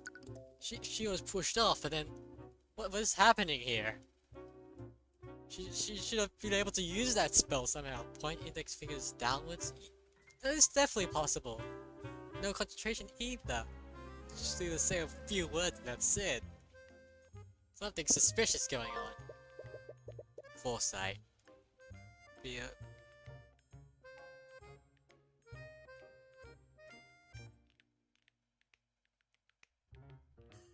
I'm just more confused about this.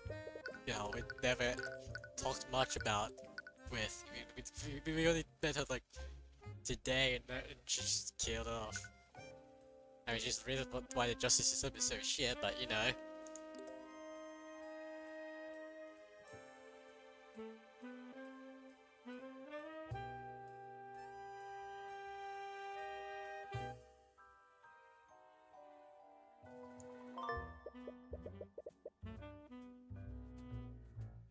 I mean, of course, she knows how that spell works.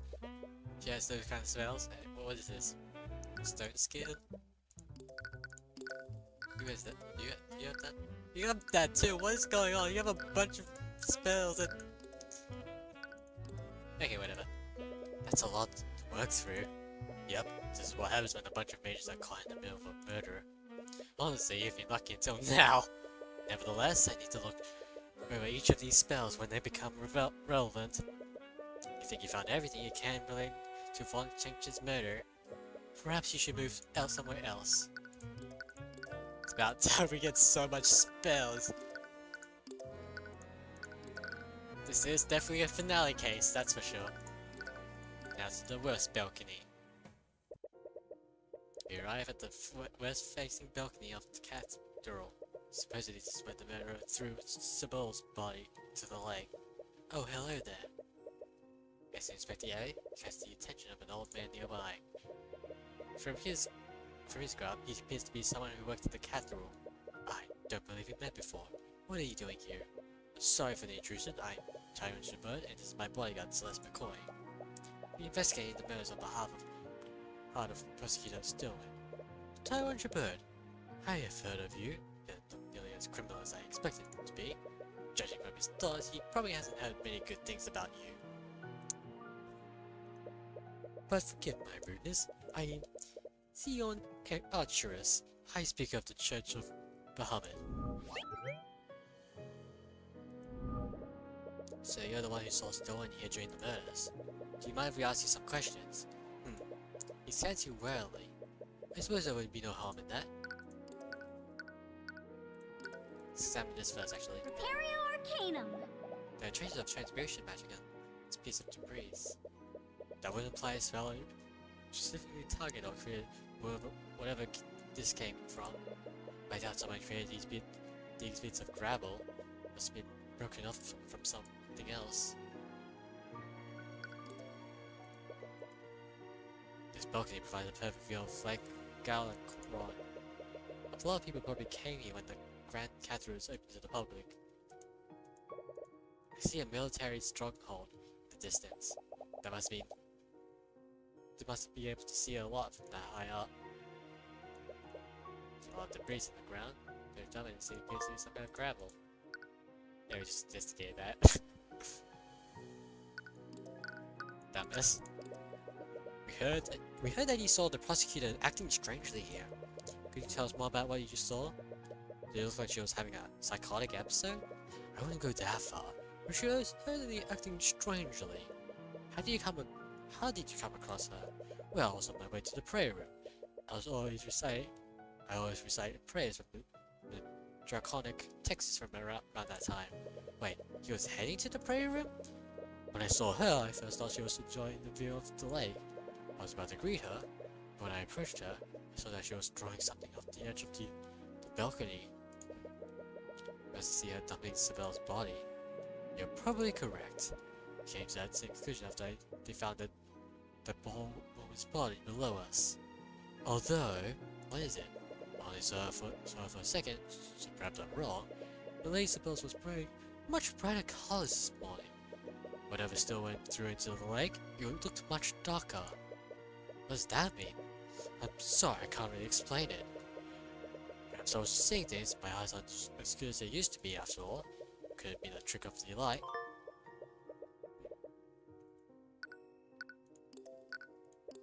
Wait, if you saw Arya dumping Lady Sibel's body, she must have just murdered her. I mean, you must have been heading to where we were at the time. Oh, were you praying there with Lord Pierce? Not exactly. What? That's not what the guards told me. The guards? Do you mean the one standing outside the prayer room? Yes, they told me that Pierce was praying with some of Quidditch of his. They said the same thing to stay still as well. Wait, Stillman was there too? She appeared to be waiting for something. But anyway, I didn't want to interrupt them, so I went back to my quarters to pray there. The High Speaker didn't see her fighting Celeste. She must have started her attack after you left. Why would she bother waiting? Either way, we can't exactly question those guards. Yeah, they're still comatose after the attack. Click.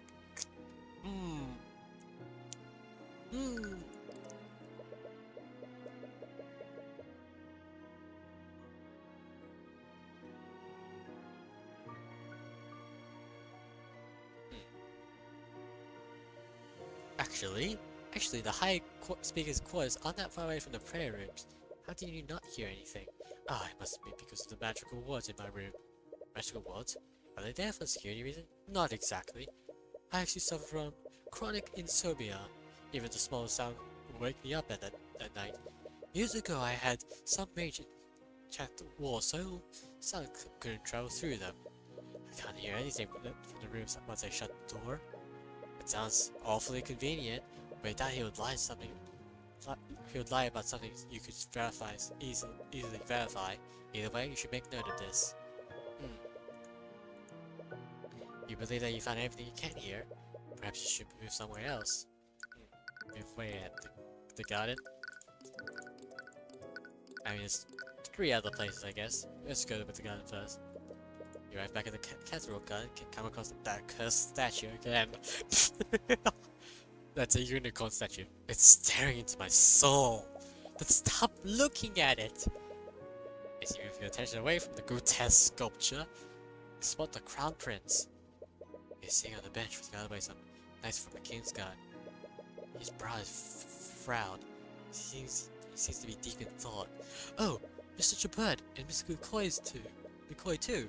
What are you still doing here? Trying to investigate what happened. We're looking around to see. We were looking around when we just happened to find you here. I see. Are you okay? Yes, I was just thinking how unfortunate this idea has been. I do hope Mr. Wynn's taking this well. Right, she is his fiancée after all. You must be extremely worried about her. I'm trying to find out what exactly happened. Do you mind if we ask you some questions? I see. Well, I'll do whatever I can to help. You said that you two were investigating the murders. You weren't planning to defend Miss Stillwell, were you? If she would have me. She may be a competent prosecutor, but I have far more experience defending clients. Unfortunately, I think the situation is far more complicated than that. What do you mean? Several house leaders died today. We can't release this information to the public. Not after the news William figures that death has already been spread. In the course of 2 months, we lost not one, but 3 members of the Peeler families. But the trial has to happen soon, or else the magical traces left will disappear. From what I've heard, we will be holding a trial, but will be handled privately and internally. And I'm sorry to say that, you won't be permitted to serve in such a trial. Right. The majority of the nobilities hate me after all. Were you able to pull some strings, Esther? I'm sorry, I'm nothing more than to give you the opportunity to represent her. But I clearly have a personal attachment to this case. If I try to tip the trial in her favor, you'll only harm her chances more. Right, I see what you mean. Maybe if we can't help her during the trial, we can still investigate the crimes on her behalf. Yes, I would really appreciate that. If new evidence is found, perhaps we can exonerate Miss Stillwell of the charges against her. After everything that happens, I really need to know, why would so many nobles gather in one place anyways? All 4 of the Peeler families were present.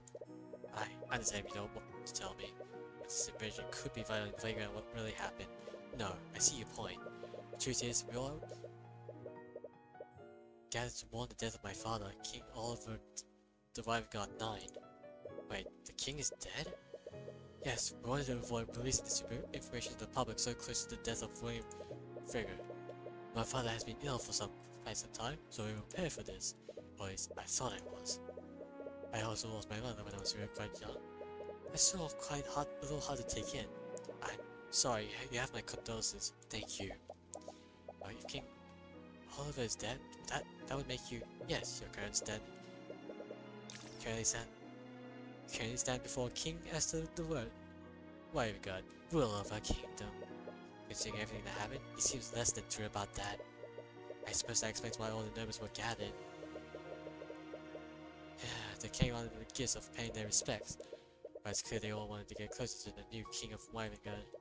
I think the Friggers were the one who generally came to give their condolences. Speaking of the Friggers, I think you need to know. I saw Beatrice before I was knocked out. I think she may have been the one who killed Garrick Pierce. Why would she be there? I'm sorry, I know she's your friend, but you already know she's not above committing murders. I see. I suppose you could say it must be so. What possible reason would she have to be involved in something like this? I'm not sure yet, but I plan to find that out.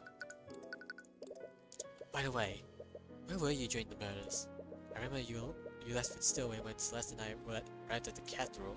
Yes, Stillwell and I left to speak with the High Speaker Archerist in his quarters. What was your meeting about? It was actually about our wedding. My father's death. Stillwell wanted to finally make our union official. Oh, I would congratulate you two, but considering the circumstances, I understand, and I appreciate your words nonetheless. Anyways, how long did this meeting last? briefly spoke with him until 1:40 p.m. I was station died at 2:05 p.m. When she began rampage less than half an hour after that meeting. Was there anything off about her behavior? Now that you mention it, something about her demeanor changed. We were speaking of the wedding when she abruptly left. I asked her where she was going, but she ignored me. It sounds similar to what happened when Celeste fought her. There's no way she was affected by Mage Mind. I honestly didn't think much of it at the time. I'm quite used to her giving me the cold shoulder. Right. It's possible that the Stillwind that witnesses saw wasn't actually real. Does that mean the Stillwind that attended the meeting was also a fake? Anyways, what happened after your meeting with the High Speaker? Did you see Stillwind after that? Actually, I found myself caught up in something else entirely. At 2 p.m., I went to pay respect at my father's coffin, and apparently, someone had set a magical trap there. What? It was a glyph of contingencies.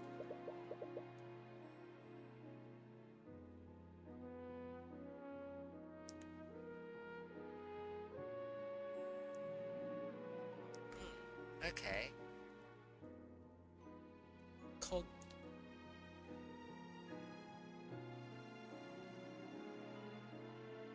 So it's like a reverse name.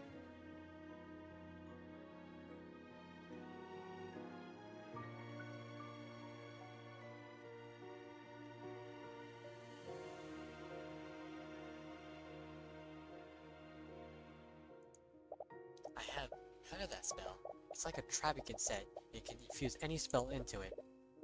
But it requires a second conjuring spell to place that trap. Which spell was it? It was a force gate, targeting me. Let's look at the conjuring of... Where is it? Wait, where's the conjuring? Okay. Okay, so anyways. Guess we'll have to figure that out later. You like the cage mage? Force cage. We'll have to wait until we get, what's her name? Aria's spell conjuring. Was the matter trying to attack Estes too? I don't think so. They would have used a more lethal spell if they wanted to, but from the sounds of it, most cases can't beat the spell. Unless I'm gonna be trapped inside of it for that full hour. You think the matter used this as a distraction? Because of that trap, the Deacons got consolidated most of their attention and forces on my location. As a result, there were fewer people guarding Fontaine's civil and peers. And the ones that were there all felt comatose. They can't tell us what happened to them.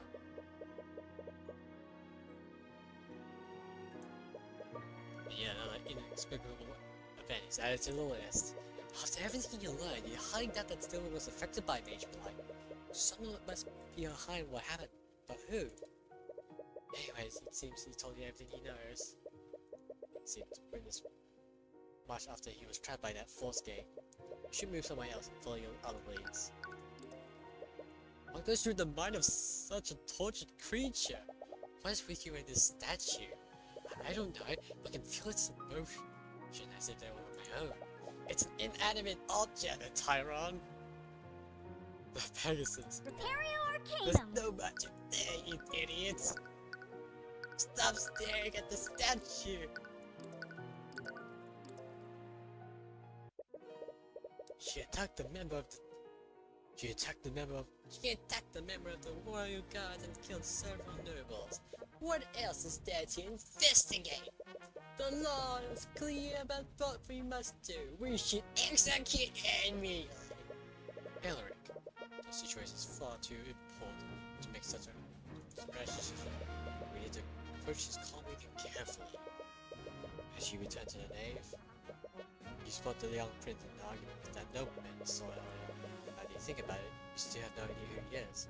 Oh, it's you two. Your Highness? Yeah. I don't think we've been introduced. What?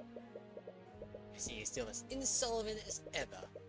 You stand before Sir Remus Filger, Archduke and Royal Visor to the Wayland Guard throne. I believe he means advisor.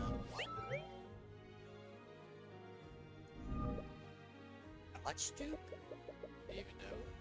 know the kingdom, well, I'm gonna have a title like that. Why haven't you heard of him before? He's the guy from the episode card title for some reason, like out of all the characters. Probably for spoiler reasons, basically, I guess.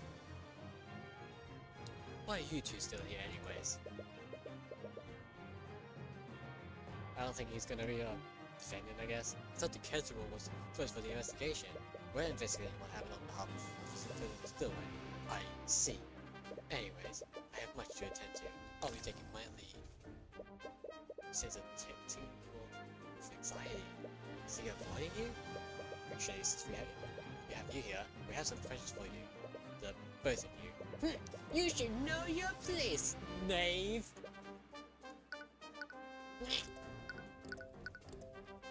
I don't think we'll find anything else here. It's probably the same dialogue too. Yeah, okay, yeah. Don't think it's waste of time here.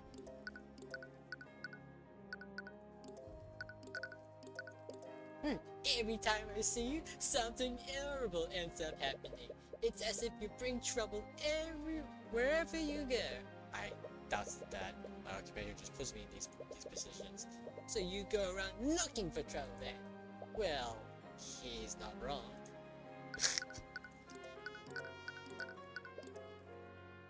It's a good thing you came out of the Sun Hall. A lot of people lost their lives today. Still knows better than to harm a member to the royal family. Yeah, all she did is cast a spell on you and trap Esther in a false cage. It's a little terrifying how untouchable they think he is. Your Grace, where were you when the murder took place? Just what are you trying to insinuate? Please, Ellery, there's no need for that. To answer your questions, I was speaking with lady figures familiar. Tracker? No, it was the demon. Demon who called himself Mirroreth. What? How did you want to speak with him? He was actually the one that sent for me. According to him, he had some information that was of great importance to me. You made contact with him, did you? Of course not. What kind of desperate fool you take me for? No, he gave me the information he had freely. But why would he do that? He was supposed to always try to trick you into making deals with them. Looking back, it must have been a distraction. What a fool I was. I knew he was playing with me. I knew he couldn't tell lies, and the information was far too important to ignore. If you don't mind me asking, what was the information about? I'm sorry, but I can't reveal what he told me. It's the danger of people that I care about. But rest assured, I doubt it has anything to do with the massacre. Your Grace, we only just met. I can't exactly take your word for it. I suppose that's fair, but believe me when I say I plan to take this information to my grave. That's ominous, but it's clearly intent on keeping the conversation a secret. Anyways, several members of the King's House were watching us. They can verify my alibi. How long does this conversation last? I went to speak with him at 1:50 PM, and I didn't leave until 3:10 PM. So his account was during the time to find for the murders. Why would Meredith go to the trouble of distracting him in the first place? Whoever auctioned these also used a force case to trap Esther. Were they trying to distract the forces in the cathedral? Or were they trying to keep certain people out of the crossfire? Either way, it's clear that Beatrice has a lot to answer for. Your Highness, I heard that the prosecutor cast a spell on you when you saw the fire in the common room. Can you tell us more about what happened? I can't believe she attacked a member of the royal family. She was completely irresponsible with her magic. I understand your feeling about this. We can't say for sure she inflicted rage play on yourself. We don't even know it was actually her. I saw her with my own eyes. Plenty of other people too. Either way, where did this happen? It was on the path outside the common room. I saw smoke coming up from the building. I saw Stillway walking away from it. So this must have been after she murdered Blood Sanctions. I have a feeling I already know the answer, but was she behaving erratically? No, she very deliberately cast a spell on me. Which once again implies that Mage Blade was behind this. Do you know which spell she cast on you? I'm not sure. I've never been infected by a spell like that before. From the magical traces of it, we know it was a transmutation spell. Transmutation spell manipulates and changes political matters. It's scary to think about what that might do to a human's body. Are you sure he's okay? The Lord said you should escalate unexpectedly, and he doesn't appear to have any lasting injuries. I'm hoping the spell's effect will be temporary. Can you describe what you felt while you were affected by it? That might help us identify what spell it was. Well, I was extremely dazed and my ears were ringing. My vision was partially blurred as if my mind was in some sort of fog. Whenever I tried to speak, I couldn't form words in my mouth. I could only make grunting sounds. I couldn't walk either. I had to fall on the floor. Sorry you had to go through that. It must have been traumatic. What kind of transmutation spell would do that to him? It could be something that affected his senses.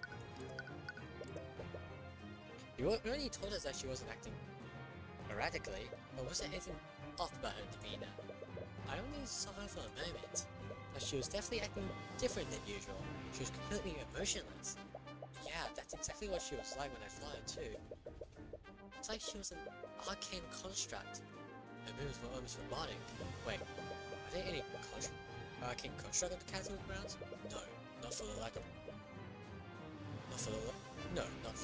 Not for lacking of trying on one's changes part. The high speaker and I have specifically forbidden to spit stuff here from using them. It would be really convenient if all of this was done using a construct, although you were a little tired of seeing them in your case. Anyways, was anyone else around when Stillwind cast that transmutation spell on you? No, she moves away quickly after she captivated me. And if someone was around, I don't think I could have seen them anyways.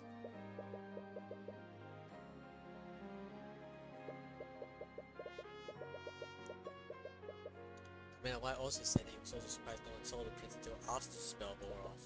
What happened to him? The counts that gallery accounts of what happened. Maybe we got Archduke's statements too. There's still one last person we need to speak to. Aria. She and Beatrice have no memories of what happened. And if it were Beatrice saying that, I would personally doubt it. But if Stillwind also doesn't have any memories, it also becomes a lot more credible. She definitely has to be some piece we need to put this together.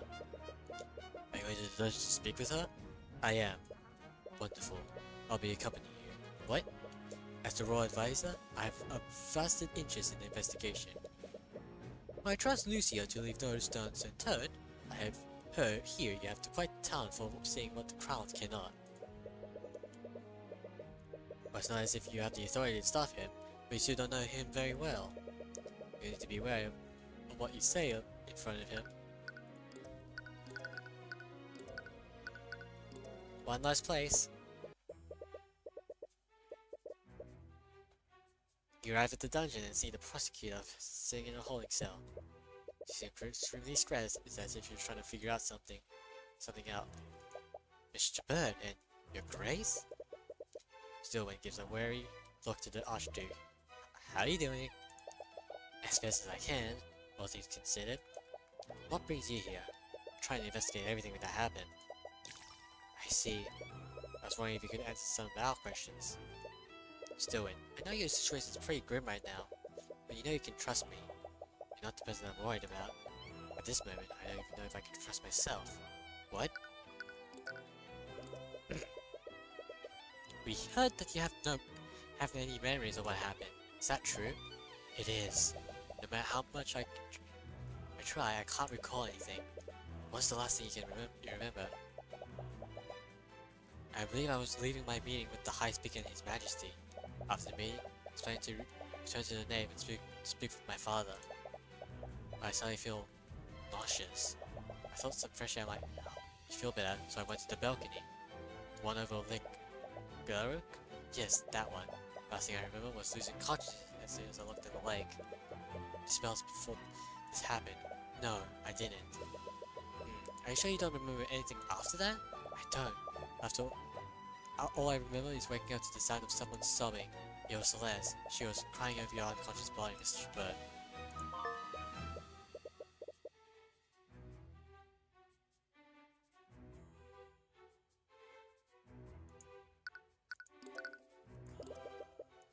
I feel like we've completely ruled out Magic Blight, so I thought that's why you can't remember anything. Are there any spells that can specifically modify or damage people's memory? I was saying explain a lot of this. No. Arcane can only affect the physical world. But throughout history, mages have attempted to develop spells that can affect the mind. There's no recorded history of any of them succeeding. But you're assuming that Arcane are the only types of magic that exist. What? There are magical creatures in the world that don't use arcane magic. Is that right, Mr. Bird? What? Does he know about the Eye of Horus? I'm not sure what you're trying to imply. Don't take me. Several of my associates attended Fergus' trial, and you all heard about what that demon referred to you as. Heaven's born. If I learned that Lumia had anything to do with this, Your Grace, I'm not an ancient of theocracy. Even if your saying was true, I wasn't the one who manipulated Stillwin's memories. I suppose you raise a good point. Someone affected Stillwin's memory. It wasn't necessarily an arcane spell. In fact, it couldn't have been an arcane spell. It was definitely something else.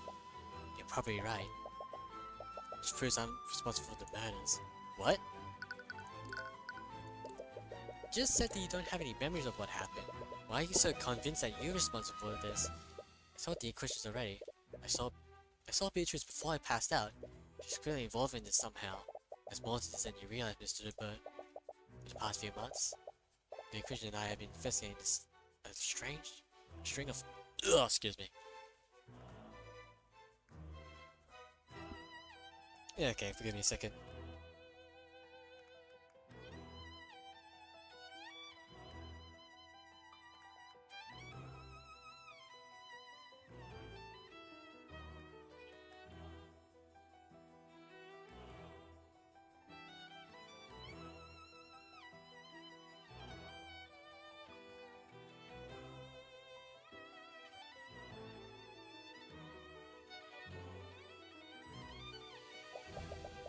During each of these cases, we were able to apprehend the perpetrator without issue. There was always something off about them during questioning.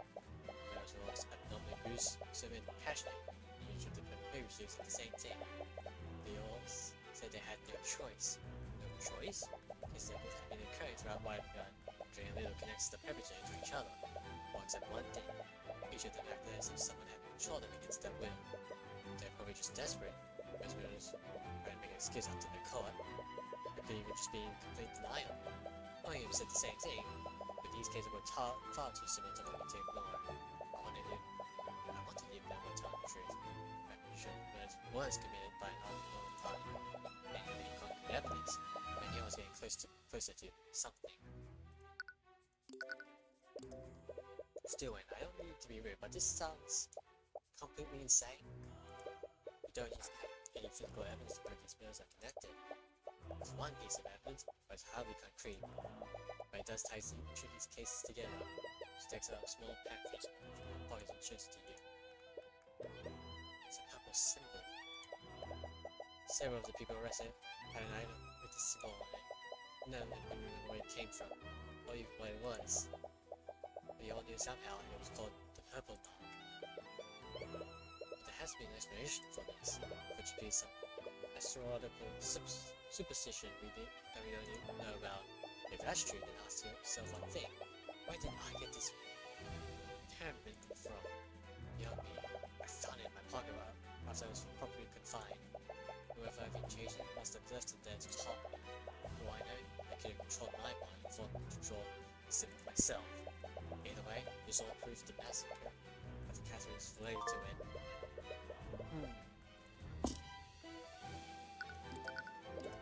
I don't want him to dismiss what you said, but it definitely won't hold up in court. No shooting. It might have been compromised. I can't take the risk of leaving this dungeon. Otherwise, I could end up killing more people. Wait, are you planning to spend the rest of your life in prison? If that is what is necessary to keep everyone safe? But what about Esther? Wasn't you supposed to be married soon? It's the king now, you can't really lie without calling that yourself. Yes, you're correct.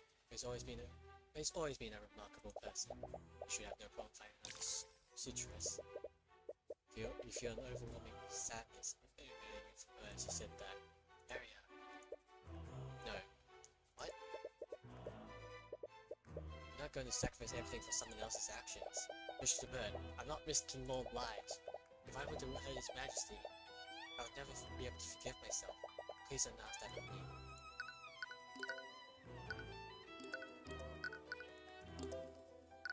Hell yeah. This is what I've been waiting for. Yeah.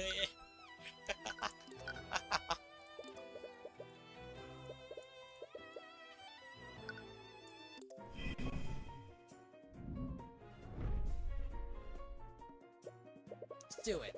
I just said we will destroy your life away. If it were necessary, I would give my life for this kingdom. If someone control my actions today, they can and will do so again.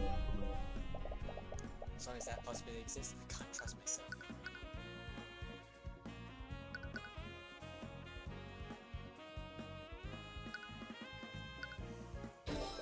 But that's assuming this person can continue to do so. You said so yourself. You haven't found any evidence to prove your theory. We don't know how this mind control works. We don't have enough information. We can't just drop this without finding out what really happened. I suppose you're right. But I doubt there was any gold. I doubt there's any gold to this. Excuse me. Yeah, my throat's a little funny. The person was... It was supposed to just stick murderer. This is a killer. I've never been able to find any possible clues as to who the perpetrator is. There's no way to connect up to this. Maybe this is what a sadistic individual who wanted to cause as much suffering as possible.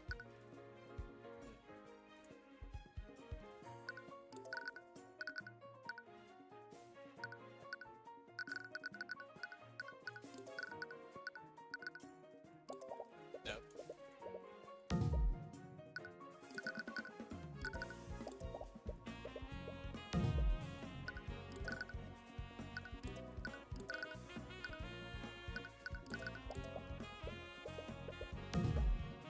Yeah, I'm shit at this.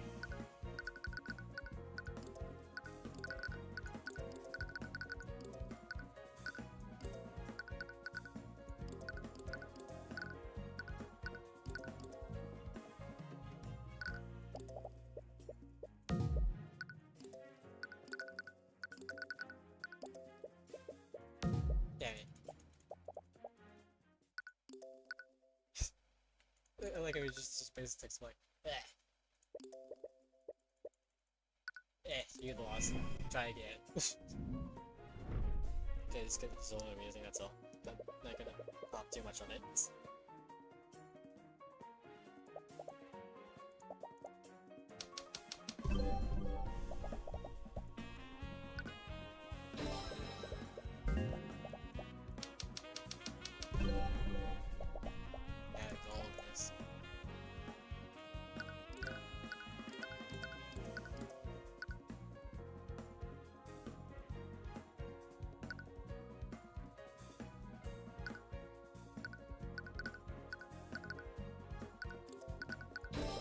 That's not true still.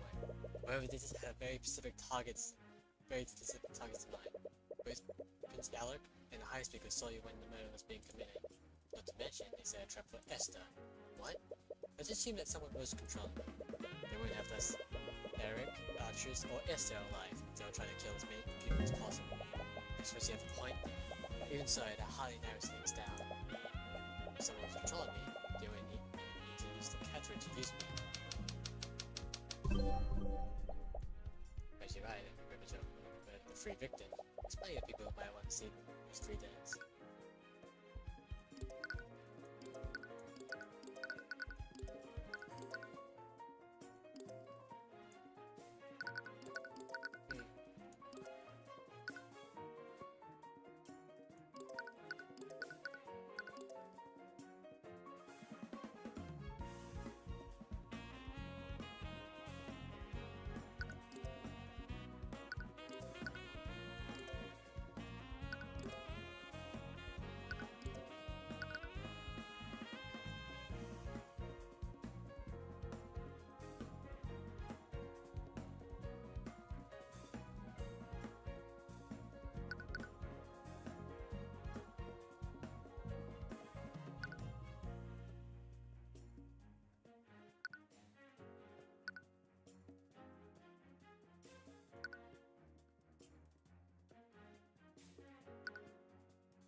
remember the location of the place?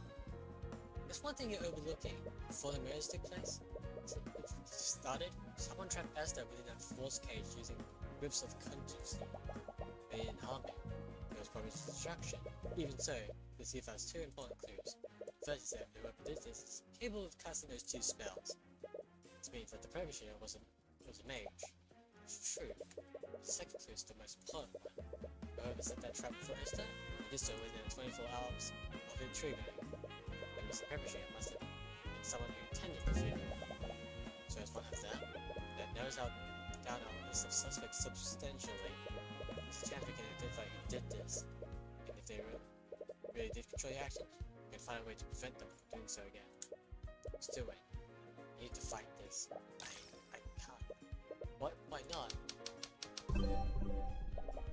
If we pursue an individual like this, they might retaliate with even more than you already have. They want to remove me from my position. How will they react if I try to resist? They might hurt even more people than send a message. It's far too dangerous.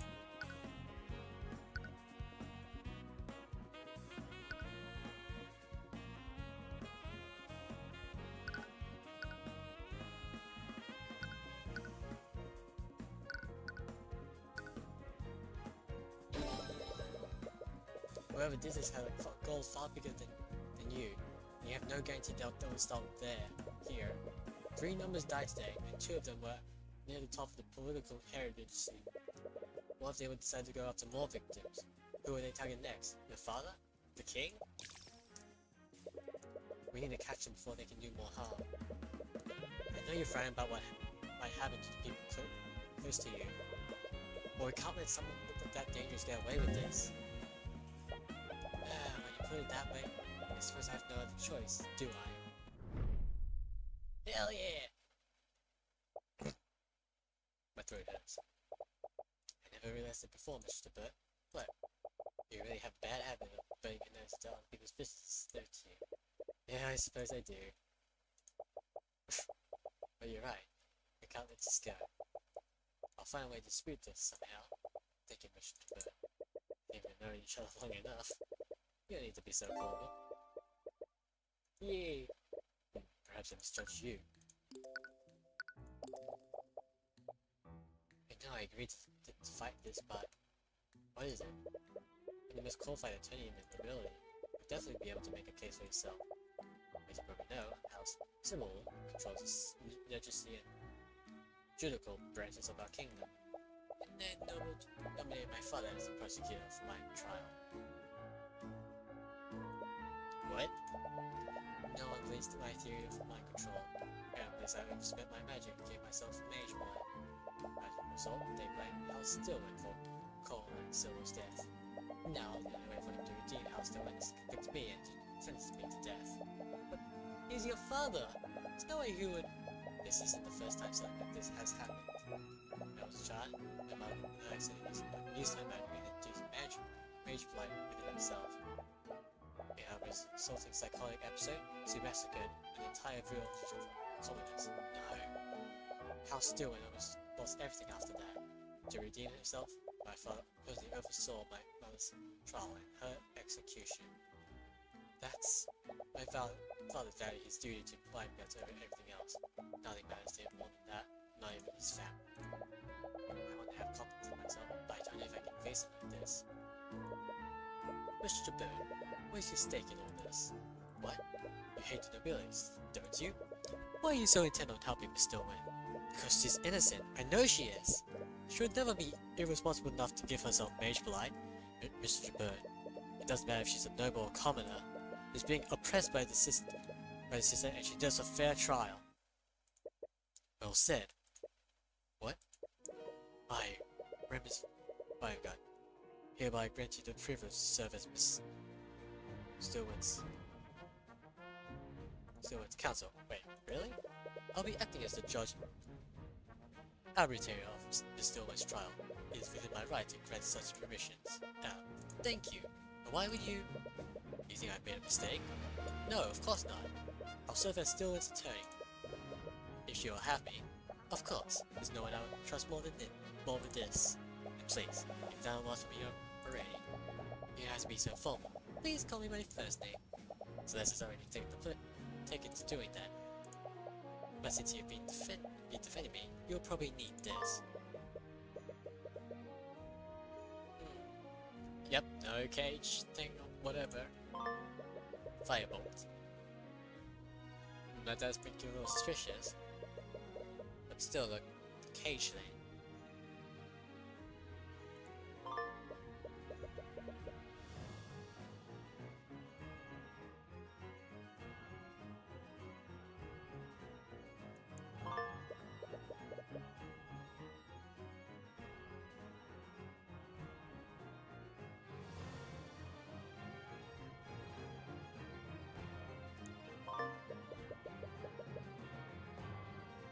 A barrier.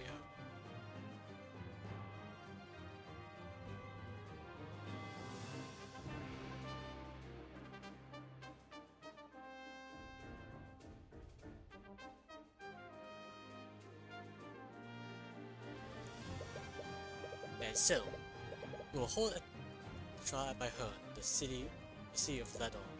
Ledon? I never heard of that place. Big with Lucio. He knows the location well. Lucio. Can't forget his name.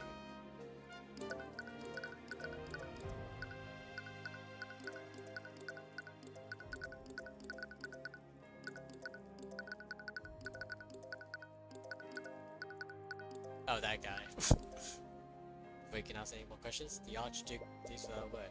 He really has a bad habit of just walking away from conversations. But I guess we should consider ourselves lucky. Even if it's unorthodox, this tradition will let us approach this like any other trial. You have no idea what you were in for when you agreed to this. And what next would be unlike any other trial you've been in. But even so, you preserve as you have always said this in the name of justice, regardless of what you have to do so. And I think I'm gonna finish here. Oh wait, small investigation. Either way, I'm not gonna continue anymore. Pretty sure I already saved. Yeah, should be fine. Oh, pressed the wrong program. Button, whatever. But yeah, that'd be basically it. Oh, I filled in the wrong text. Oh, whatever. Yeah, anyways. I'm gonna be finishing up now. Yeah, I'm gonna have to change that too in the future. As you know, soon it's gonna be chapter 4 of the game of the Aquila. Yeah. Anyways, have a good night. That.